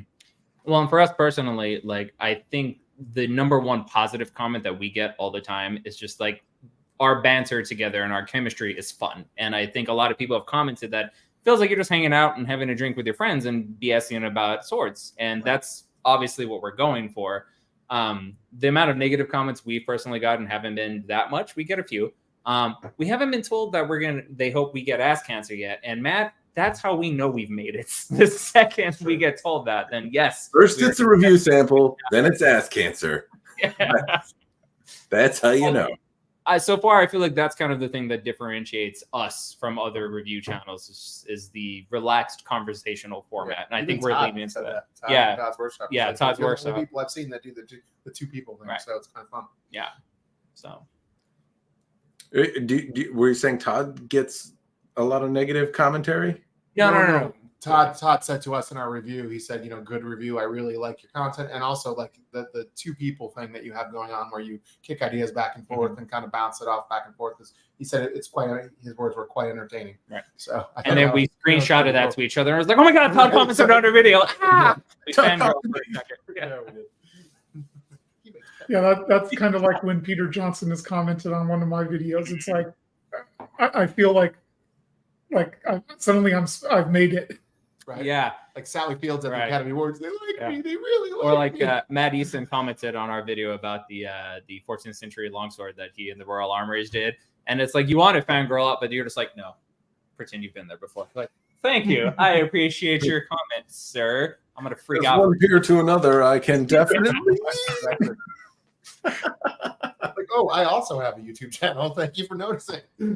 But dude, honestly, like again, like so we're the baby YouTube channel here, and even when YouTube first reached out to us, we freaked out. Like Matt, when you like commented on the unboxing of the Ansbach, and you were like, "Oh, hey, I have the Banshee. We should do something together." I screenshotted that, sent it to John. I was just like, "Oh my God, like Matt freaking Jensen," and John was just like, "Calm down." It's okay. Or even Kyle, like when we first started talking and became like friends on the Book of Faces, we were just like, "Oh my God, like." They're accepting us as one of them. Because literally we would talk about swords and be like, well, Matt and Jensen says this, Kyle says this, and like, I don't know. Like literally you were our gateway into this in a lot of ways. So to be doing our inspiration as to like how to edit and structure videos. And I was literally like, I remember showing John, Kyle, your video of the heron sword that you had made. And I was just like, because he's a big Wheel of Time nerd. And I was just like, you see how he's doing this with the close-up shots? And I was like, I can do that. Like we can do that, but like put our spin on it to make it something different. Like this is how we could approach this. So yeah, like you guys are huge in like our growth as a channel. So the fact that we're having a live stream with you is a little crazy. Yeah. I'm going to jump on something you said there. And John, what do you think of the Wheel Time show?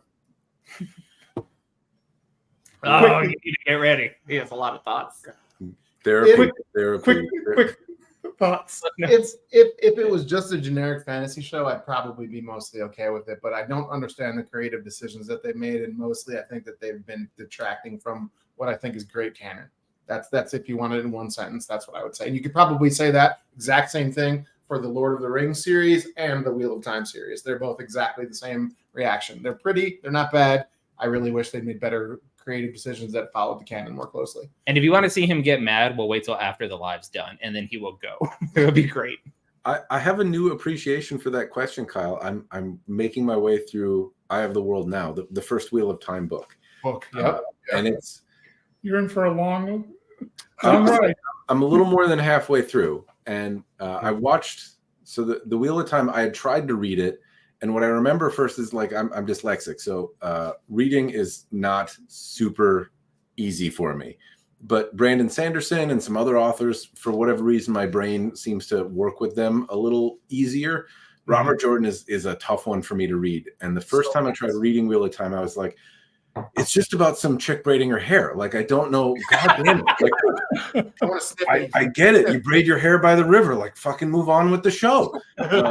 And I was losing my. I read the same paragraph about this gal braiding her hair and about a braid. So, and I was like, I'm done. So I gave it a while, but I don't think I made it much past somebody braiding her. That's what I remember from the first time. So I came back to it. A lot of people were like, "Hey, it's worth your time for a while, and then if you really want to commit and can juggle a lot of things, if you've run out of Sanderson books to read, here's another well to throw yourself down." But I'd watched the show first, the first of the series, and I recall some people saying, "Hey, anger." that was the response. Angry things. But in that angry thing, there was some this is what happens. And I was like, oh, that kind of sounds cool. So when I had a chance, I started reading it, and I was like, wow, this book is so much better than the show. Yeah, there's no comparison, really. There's no comparison at all. As a big book fan, I've read the series twice. I'm enjoying the show, and I don't want to get into an argument about it, but well, too bad. That's what we do. I don't know what you signed up for, sir, but I need to hear your thoughts right now. One thing I'll say is they did great casting, and the acting has been absolutely nailing the characters very, very well. And Lanfear was just amazing. Ishamael was amazing. Egwene. I mean, the acting has been out of this world compared to the rest of the show. I mean, I don't have the problems that John has with it, obviously, but the acting has been the best thing about the show, bar none. The thing is, there's a lot that's good about it, and I completely recognize. I mean, I started reading these books in middle school and finished them when I was finishing grad school. So, literally, they are a huge part of my DNA as a human being. Literally, I have a dream catcher from the thing tattooed on my arm. I really, really like Wheel of Time. So, a lot of my quibbles are just that. But I did really like the visuals. A lot of the visuals I think are very pretty. Emmons Field looked like Emmons Field to me. I was like, okay, I know exactly where that is. I know the Wine Spring, and I can spot it without you having to point it out to me, which was really cool. I like that a lot. Have you guys read Dresden Files? Dresden Files, one of the best series of all time. Thank you. Yes! Yes! I'm making my third run through it right now. It is so good, especially once you get into book 7, I think it is. Yeah, past with Sue the Sue. I won't say any more than Dresden that. Files have swords in it? Yes. Okay, well then please continue. Swords that are wielded by Knights of the Cross that have nails in them from the crucifixion. And they fight demons, each of whum are carrying a piece of silver from Judas Iscariot's plot. Yeah, there's 30 pieces of silver. The 3 knights, and one's basically a big ass longsword and or war sword. One's a saber, one's a katana, and it's a good series. And that's a side plot. So a katana made from one of the nails. Yes. It's been reforged. It's been reforged. Yeah. The blade's not, but so somebody was like, "Yeah, we're gonna need to make this into a katana." Because do the people that own the swords are like, "No, the katana's better than the longsword." Well, dude, it changes. Spoiler alert! By the end of the series, the katana's a lightsaber. So I don't know. That'll bait you over yet, though. Sorry if you didn't know that, Kyle. No, I've read the whole series multiple times. You did just spoil it for me, though. Several books left. Also, for those of you who are audiobook files, for all the tens of you watching, if you download the audiobook, James Marsters is the one who narrates it, and he was Spike on Buffy the Vampire Slayer, aka my favorite show of all time. So yes, sign me up. It's fantastic. Yeah. Harry Dresden is my spirit animal. I'm just going to put that out. Harry Dresden is one of the best protagonists ever, and absolutely the way Jim Butcher takes inspiration from Christianity and Wiccan stuff and just all sorts of stuff and weaves it together very respectfully, but in just batshit ways is just amazing. And I love the concept of a fantasy world where everything happened, everything's true, and the belief in that thing gives it power. Odin is still a thing you would never want to fuck with, but he's not the same power that he was 1,000 years ago. You know what I mean? So it's so freaking good. It's really, really, really good, and it blows up at book 3. Book 1 and 2 and 3 are kind of finding. They're good. He was in his 20s, but then when you hit book 4, it's what? This is the best thing ever. Also, book 7, I think, is I said, where it really, where most fandom says it really goes from good to out of this world, insanely good. That's a commitment to Yes. 17 books right now. Look, Three more coming. here's the Wheel of Time. Mhm. Okay, in terms of the depth of commitment you need to plow through it, Dresden is like all the way at the other end of the continuum. Mhm. But as you read it more, there's depth to be mined there that Yes. you're not initially picking up. Yep. But it's a fast read. It's clever. It's quick. You don't have to especially if you do the audiobooks. I mean, the books are what, like 9-10 hours each, I think. The bigger ones are like 14, Yeah, 15. but that's But later, still, that's they later. flow so fast. And Marsters is such a good voice actor. He could be voicing 3 different characters in a room, and like half of them female, and they all sound distinctly like you forget it's one person narrating. He's so freaking good at it. So it's fantastic. And also, a vampire shows up to a vampire duel wearing a Buffy the Vampire Slayer t-shirt. Get the fuck out of here. That's amazing. Yeah. That was worth 7 books by itself, right? Yes. Okay. Matt, it was. I'm just there's a few in Brandon Sanderson's world that are also long and take a little bit to get going, but 7 books I'm not quite sure. Though Stormlight Archive. it was hard for me to get through 90 pages of braiding your hair in the Wheel of Time. That was a tough start for me. So if you're talking about Brandon Sanderson being wordy, you're probably talking about Stormlight Archives. Those are his wordiest ones. One of his Stormlight Archives books is probably the same length as 3 Dresden books. Yep, absolutely. Yeah, they're not big books at all. But still, then they're easy. you're talking about getting to like Oathkeeper by the time you're talking about it picking up. But that's not to say that those first 6 books are bad. They're not. They're good. It's just that, except for book 6, if it's the one I'm thinking of, which is the one you're probably thinking the of weakest book in the series. What's that? What's the one you don't like? What's the one that's not good? I don't remember the name of it, but it's the one that has the pornography for not Blood Rights. Okay. blood rights. It's not. Like both of us are just like, which one? It's not that it has pornography, but there's sets on a pornography studio. Yeah, is the way to put that. And it's the weakest book in the series, in my opinion. But immediately after that is one of the best books in the series. Yeah, because from there it just escalates. It'd be funnier if it was the deepest book in the series. That was But no, I agree with you. That book, it's absolutely worth it. Even the weaker books in the series, they're still entertaining, but that one didn't have a whole lot of depth to it. After that, I think you're right. Deadbeat hits the ground running, and then you get the scope of how big the story is. And you're right, like the first 3 books, like they're good, but then by the time you get to the end, you're just like, there's such a gigantic story here, and that's what like we've talked about that Butcher does so good. World building. His world building is amazing. They're fantastic. The thing is, it starts out as urban fantasy, and then you realize by the end of the Cold Days, you've been tricked into reading epic fantasy. You're now reading epic fantasy. It's inspired at the start. The first 3 books, you think you're reading noir detective that has a magic twist on it. Yeah, and then by book Raymond Chandler and then it turns into one of the most epic and scope fantasy series ever. Yeah, my buddy is such a lunatic. He bought a flamethrower, and when I first hit the trigger and lit that up, I yelled "Fuego," and I felt so proud of myself. Yeah, best opening line in any book ever, in my opinion. The building was on fire, and it wasn't my fault. Yeah. I like the language. There's a lot of inside jokes here, but as a person that would also buy a flamethrower, it doesn't strike me as odd. That's a flamethrower with a backpack for the fuel. Like seriously, go to my Facebook videos on there and dude, and like you hit the thing and like it threw me back. I missed the target because the recoil was so hard. Yeah, that was fun times. Yeah.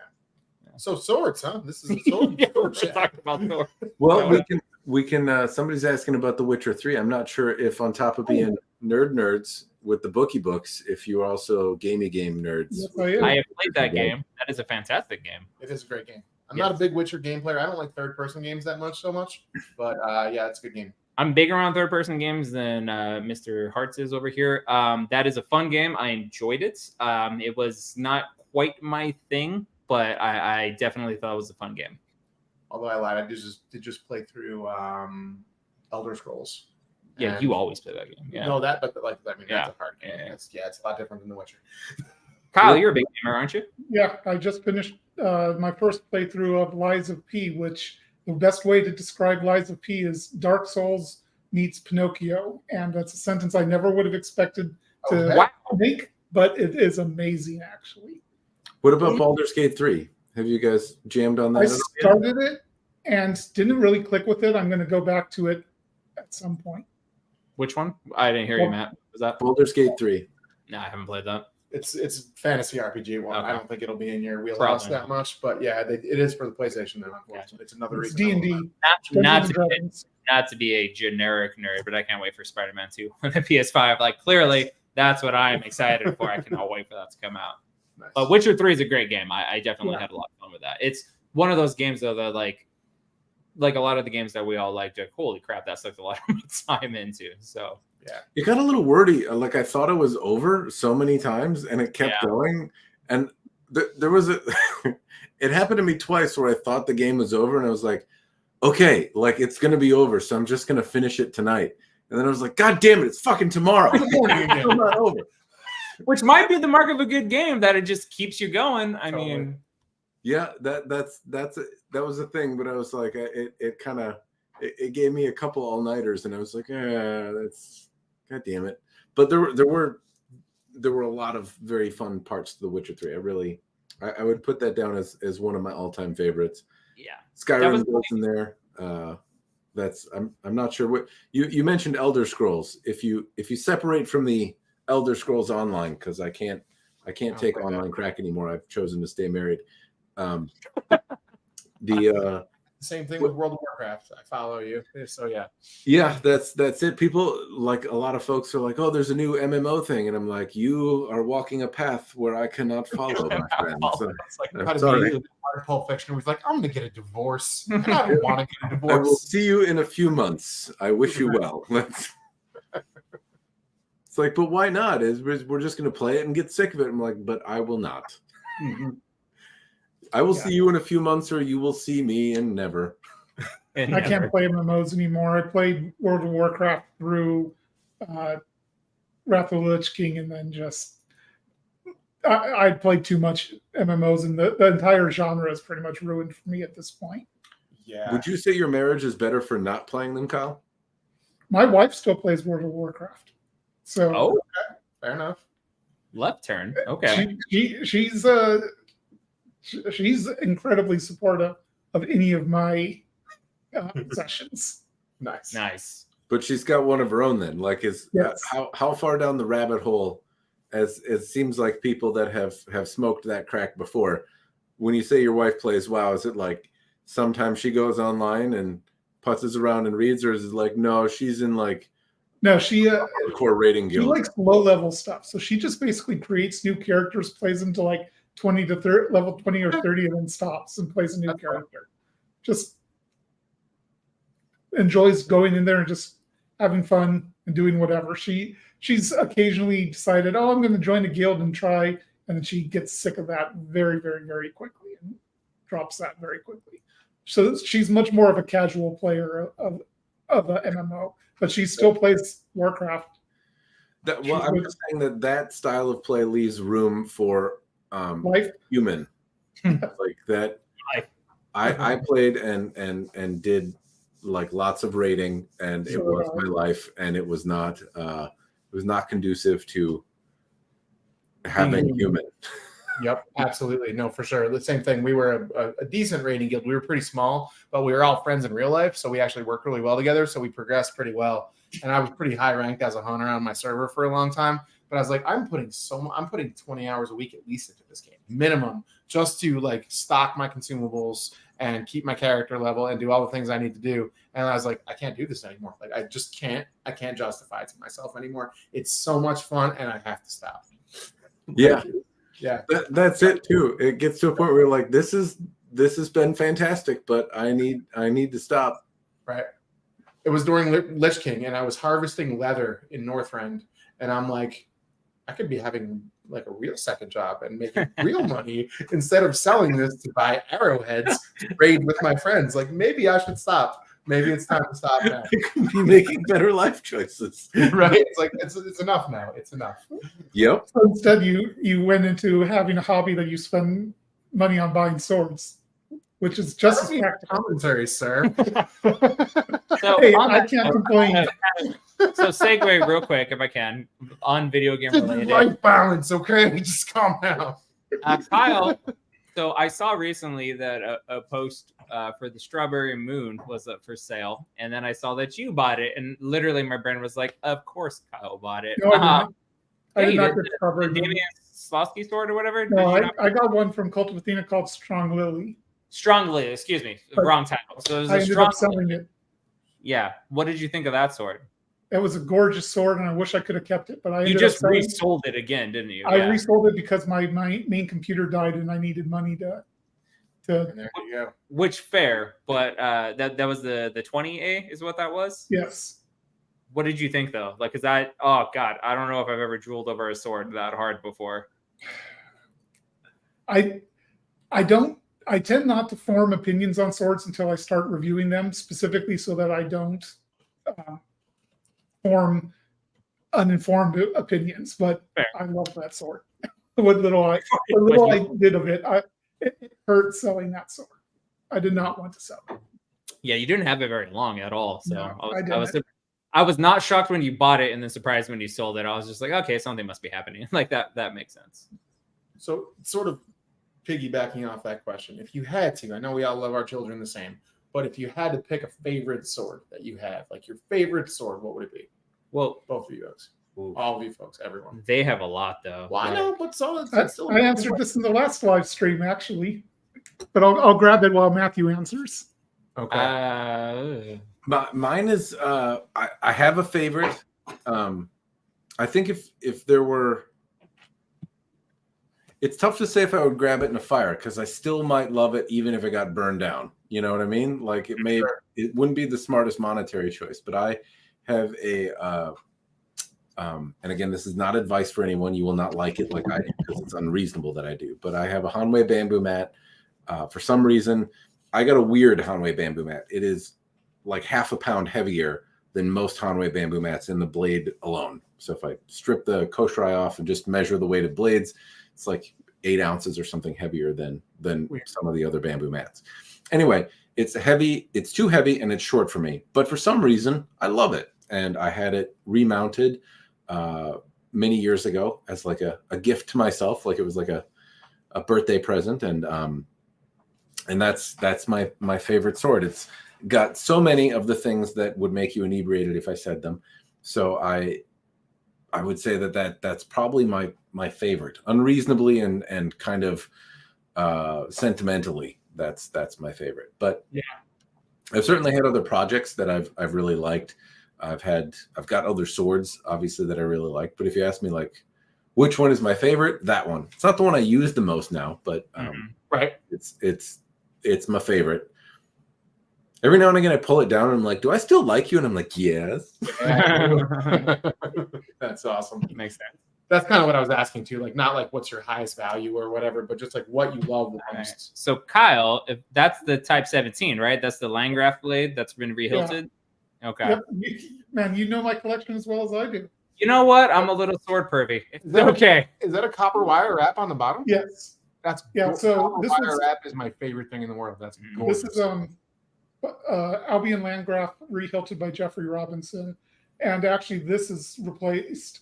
It originally was a bronze wire wrap, and it was a little bit loose, so I had Josh Davis rewrap it with copper, because I thought he didn't have bronze wire and copper was the closest anyways. And so yeah, this is, I've never actually cut with this yet. I'm going to at some point, but you just messed up my question. How dare you? But I just, the aesthetics of this one are perfect. The feel, there's something about Albion's Type 17 swords that just feel perfect. And this one is actually, it's got a longer grip than most of the Albion stuff, and it makes it feel even better. And the aesthetics are perfect. This sword was originally going, it was I believe Christian Short was the original owner, because pretty much every Jeffrey Robinson sword he was the original owner of. And he sold it, and then he sold it, somebody else sold it.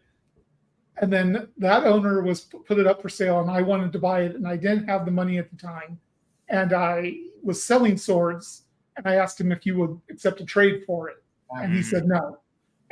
But he would hold it for me for like a month, and I couldn't say yes because I didn't have the money. I didn't know if my swords were going to sell, so I declined him holding for it. Well, like a few days later, a sword of mine sold. So I went to him and asked him, "Hey, I want to buy it." He said, "I sold it 2 hours ago." And it turned out the buyer was a friend of mine. And I told him, "If you ever sell that sword, give me first crack at it." And he sold it, and I finally got it. So what really happened is you blackmailed him. I get it. I respect it. No, that's fair. Yeah, exactly. Yeah, so that's absolutely gorgeous. And if you can see, like, my Albion line graph is on the wall behind me there. And I will say that, like, the blade itself, while a Type 17, definitely a thrusting, longsword, surprisingly like a decent cutter. Albions they're not terribly sharp out the box, as you probably well know. I'm going to send that at some point to Matthew from Real Swords so he could touch up the edge for me. But like, I was actually impressed with like how good of a cutter that was, given that it's a thrusting longsword. And yeah, I know your collection, and I've seen that, and I was like, to me, that looks like a great combination of like fantasy elements and a functional sword, absolutely. Which like I am here for. Like, to me, that's a gorgeous sword, and not unrepresentative of something that you could have found back then. Like, yeah, just so like a fun conversation that we talk about all the time is just like, lots of swords have been found. How many swords have it, and how many things are plausible that like may have existed that just we haven't uncovered, or like could fit in the time period that just we don't have examples of. So like that sword over time, like as Oakshot typologies evolve and everything, it's not like it's a linear. Like, I mean, there's all sorts of offshoots. Like, there's crazy things to find, I'm sure, which just rotted away in the heat or whatever. So yeah, I like the hilt in particular. Like, I like that it's different. I mean, you see the same kind of standard looking interpretation of a cross and some sort of form of mild steel with a leather grip, and you see the same thing so often that it kind of really pulls your eye when you see something else. Exactly. And there's, at least I mean, granted, they're on the high end scale, right? The things that were preserved from, I don't know, nobility and whatnot, but there's a lot of variation in the handles and a lot of different types of details and refinement that get put in that we don't see often on European style reproduction handles.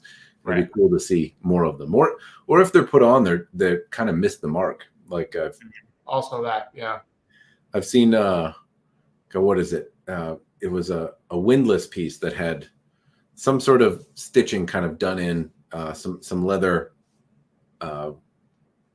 extra leather work on the handle, and it just kind of ripped and broke off, and the little rivets in it like fell out, and it wasn't particularly well done. And I'm trying to think of other, but you don't even usually see cast pieces. LK Chen is the first one that I've seen like try to bedazzle some of the Quillians and the crossguard a little bit more with their castings than most people out there. Albion's got a couple that have some sculpture, but that Jeffrey Robinson piece, the casting in it and all the little ornate details in there really, and the coloration just make it pop in a way that you don't see very often. Absolutely.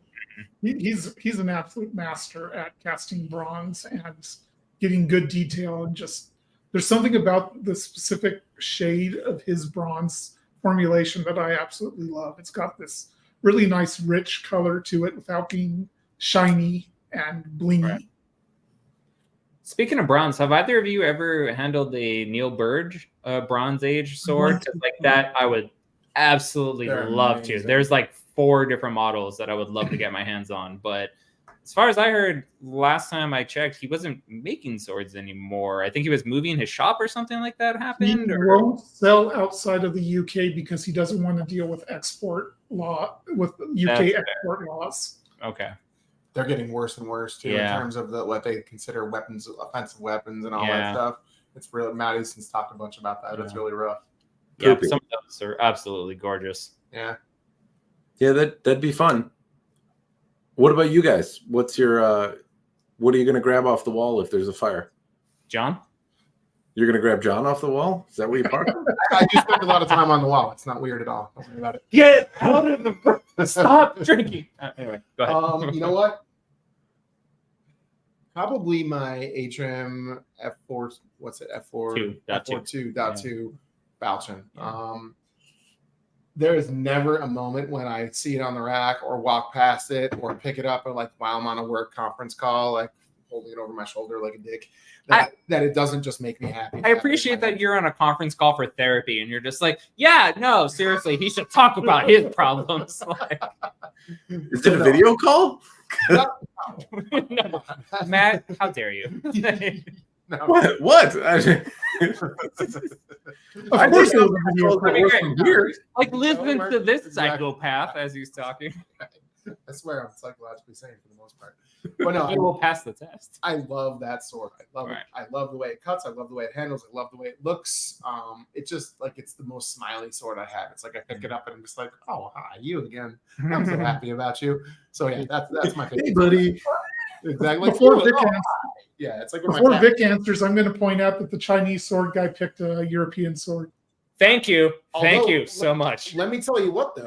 He already said it. When you hold my New Wei Dao. New Wei Dao and that sword, the F4C2, like you if you were blindfolded, it's difficult It's to tell hard, the yeah. difference if one of the handles wasn't a little curvy, like Count Dooku's lightsaber. Like seriously, like they are so similar in balance and weight. If you switch them from hand to hand, it's hard to tell which is which if you're blindfolded. So yeah, it feels like a Chinese sword. Functions like a Chinese sword. And Gus even himself called it a saber. He Yeah. was just like, yeah, tell John to come pick up his Falchion Dash saber. And we're just Yeah. like, okay. Yeah, because he's like, there were two pommels I could put on it. I could put a pommel on it that made it feel just like a falchion, or I could put a pommel on it that made it feel like a saber. It's like I went for the saber. Yeah. Yeah. Go ahead, Matt. Well, I don't think you answered. Oh, yeah. That's whack. That's true. You don't know me. All right, so here's the deal. One thing that I'm really like happy why we started this channel is because it's made me look at a bunch of different types of swords, right? It's made me learn a whole lot about swords. Like my knowledge of swords has grown exponentially just in doing the channel. And while I probably would have started buying high-end swords anyway, it's expedited that process. Like I've got about a dozen now just because I wanted to get examples to like one, show to people, but also help me understand the difference between a budget and a mid-range and a high-end and like what you're getting and all of that, right? But the sword I keep coming back to is the Ansbach, and that's on the wall behind me. So it's the 16A. It's from Valiant Armory - the Angus Trim collaboration, the Vision collaboration. I believe, if I'm not mistaken, it's the 16A.1 is what the prototype is based on. And I will say I have 3 Angus Trim swords, and I love all of them. And when we were fortunate enough to go to his shop, he showed us a dozen more probably. And then like we've both been a few times, and he showed us more and more and more and more. And I love all of his swords, but they're very utilitarian. You know what I mean? They're very similar. And what the Vision series does is make the hilt more ornate. And spoiler alert, I'm here for that. So like that sword behind me with the upswelled hilt, with the tapered grip, with the scent stopper pommel. And then I have sent that sword to Matthew from Real Swords and had him rewrap the grip in a navy blue. So dark it looks black, but when the sunlight hits it, you see the shine of blue. And I had him blue the guard and pommel. To me, that is the most perfect longsword you will ever see in the world. Like, it is absolutely freaking stunning, on top of the fact that it's a dream to move around and handle. Like, that is such, like, for John and I, that was the first high-end longsword we've ever handled. And we didn't know at the time, like, why would you spend 1,000, fucking 1,200, 1,300? Like, there's like, that's so much money. 1,800. No, it was, well, with the scabbard and all that, but like the one that we got was 1,300. But like, and then all of a sudden we unboxed it, and like you could see it happen in real time if you watch that unboxing video. We're just like, this is such an expensive. I get it. Like, we're just like, okay, this all makes sense. I gotta go. I have shit to do. Like, you get it all of a sudden. And while since then we've learned the difference of like what a high end, type 17, type 18, type 19, like what all those differences are. None are better than the other, but they have a different purpose. So now I know what a 16A's purpose is. but I still go back to that sword of like aesthetically, the profile, how wide it is, the fuller, the upswept guard, the tapered grip, the cinch-stopper pommel, like that is the thing. Like if my house was burning down tomorrow, that's what I'm grabbing. Like that is my baby. That's my sword. Sorry, Yeah. John. Yeah, sorry, John. Sorry, girlfriend. I think I'll give me your hand. I'll try to drag you, but the sword's going out the door literally first. Yeah. So sorry, I don't have time. I need to bring this to safety. No, there's plenty of time. Cut me down. you can buy another one. Come on. So Vic, you were saying that you like some fantasy involved, and tying that in with the Vision line. Did you hear what the next Vision model is going to be? I have not. What is the next Vision model going to be? According to Sunny, it's going to be a Strider sword. Okay, so hang on, Like, John. and you the got real flame of the West? Are you kidding me? Not of Narsil? no, not Narsil, not but the Strider one, which is, I don't know how to describe it, but if you look at the Kingdom of Arms one, they have a Strider sword. It's not the one. It's not Narsil. It's not Enduro, but it's one of the ones, and that's what they said is their next model. They haven't shown pictures of it yet. Okay. Interesting. Interesting. So I really They're just thinking of which kidney to sell. Like both of them just looking. I can see them like interesting. To be noted, I wasn't considering any of my kidneys. Just to put that out there.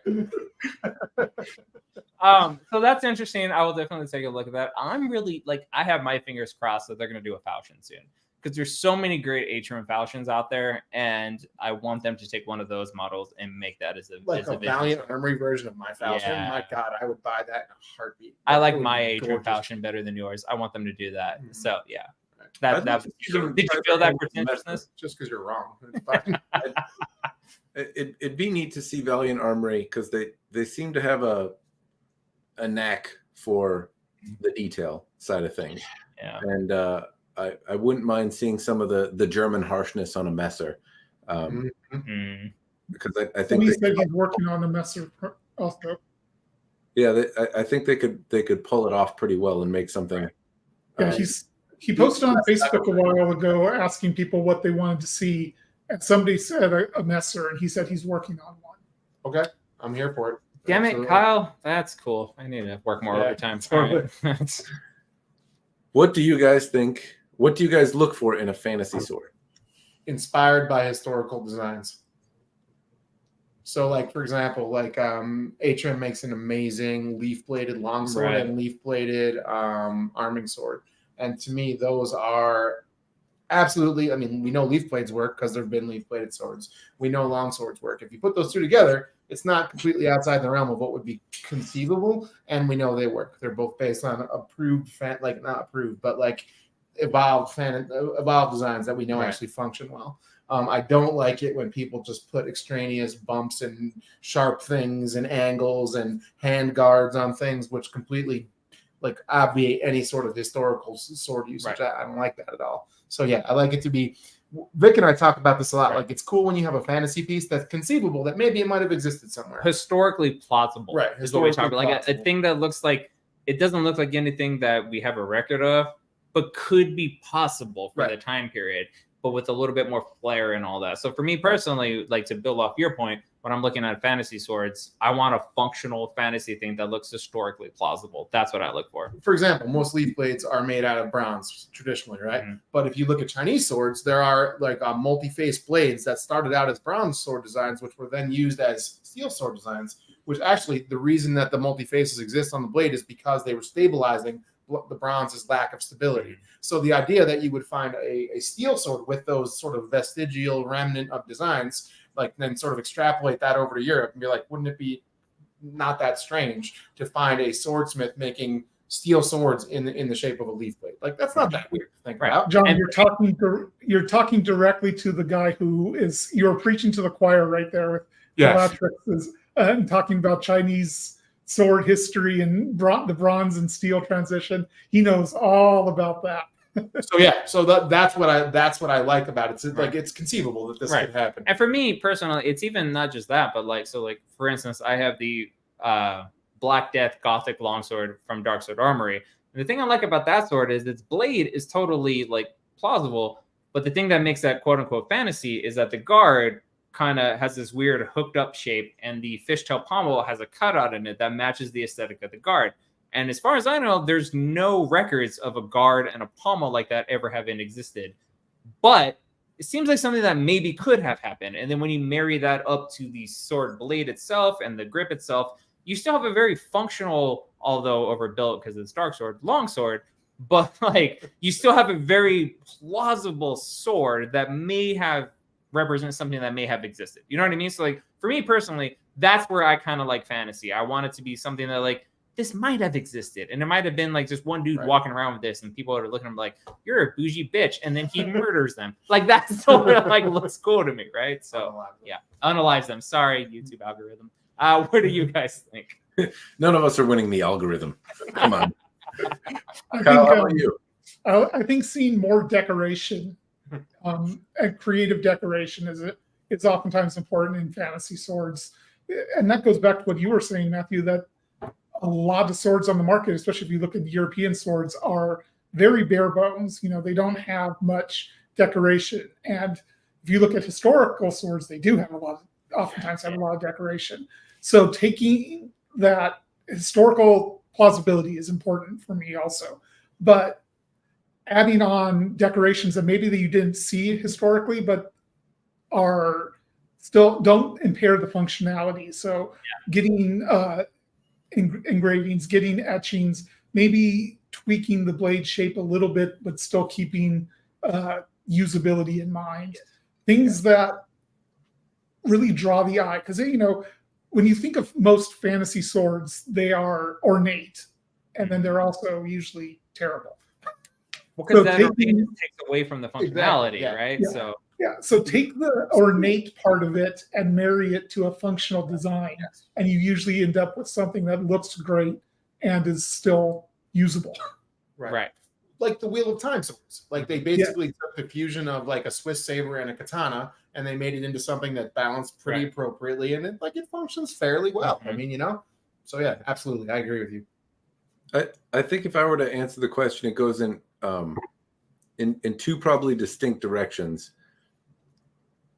And that is kind of like a demonstration of craftsmanship. I can think of, one comes to mind that's quasi-historical, but like was more a demonstration of it was from Ilya, his heretic sword that he made that had a really kind of elaborate engraved cross-section and a really cool looking handle with some exotic materials and whatnot in it. But it was on a video that he made, and I saw a similar blade at a Renaissance festival that he had also made. But this was this kind of large fantasy-esque kind of sword with a fantasy hilt and proportions and whatnot, without being too ahistoric. But it was really just, you know, kind of a mural of his work. And I thought that was cool. I wouldn't want to swing it around. Not that I would, you know, that it wouldn't work, but it didn't look like it was definitely definitely form over function. But I like that nonetheless, because it was this grand demonstration of craftsmanship, and I didn't so much care about the fantasy world. Like it had a story to tell, and I could take it at that. The other though is you know, like franchises that have inspired me in you know what I like as a kid. If I think of the I don't own many fantasy swords, but the Conan the Barbarian sword, I've got one of those, and I'm pretty loath to part with it. If I were to buy more, I don't know if I would buy the Kill Bill sword. Like I haven't been compelled to do it, even though I like the movie. Or Sho Kasugi. I used to watch Revenge of the Ninja, or that like ninja trilogy from the 80s. Not like they weren't particularly elaborate swords, but I'm not compelled to really own one. But I have been tempted more than a few times to drop a grand or more on the Inigo Montoya rapier from the Club, right? And here's I have a wall hanger version of the Connor McLeod katana from Highlander. If I could find a functional version of that sword, I would buy that in a heartbeat. If I could get a functional version of Sting, like a Zyphos type sword, like that's a functional replica licensed by Lord of the Rings, I'd buy that in a heartbeat. Like literally, I'd buy it tomorrow. One of my dreams is to commission Nightblood from Brandon Sanderson from Fable Blades. There you go. Nice. Yep. The Actually, I have to take off now. Unfortunately, I've got human. real life commitments to do with my girlfriend and stuff. So she would like to see me. Yes, tonight. we have been gabbing a while. I can just tell you, Vic, if you want a real Highlander sword, those do exist. Zeist Armory might be able to help you out with them, but Point Gallery gives them. Okay. They certainly exist. Hate you a little bit, but okay. I keep talking. I blabbed about that, but this is probably a good time to call it. It's 9:30. We blabbed for a while, and 2.5 hours. Fantasy Sword, good time to end on. So Okay. I think we can call it here, gentlemen. Thank you to everyone who joined. John, Vic, Kyle, much appreciate you joining me on this fun sword extravaganza. We naturally only talked for like 15 minutes about the subject and then totally went off the rails the rest of the time. I wouldn't have it any other way. It was fantastic. Barely even talked about sword. Yeah. Fantastic, everyone. Well, thank you. This will be available for people to watch after the fact, won't it? On your channel? Yes, it will. And all its 2 hours of glory. Links to everybody's channels are in the description down below. Please check them out. Support them, like, share, subscribe, YouTube, fun stuff. And thank you, everyone, for joining. John, Vic, Kyle, again, thank you for having fun with me today. Thank you for having me. Guys, it was a good time. So much fun.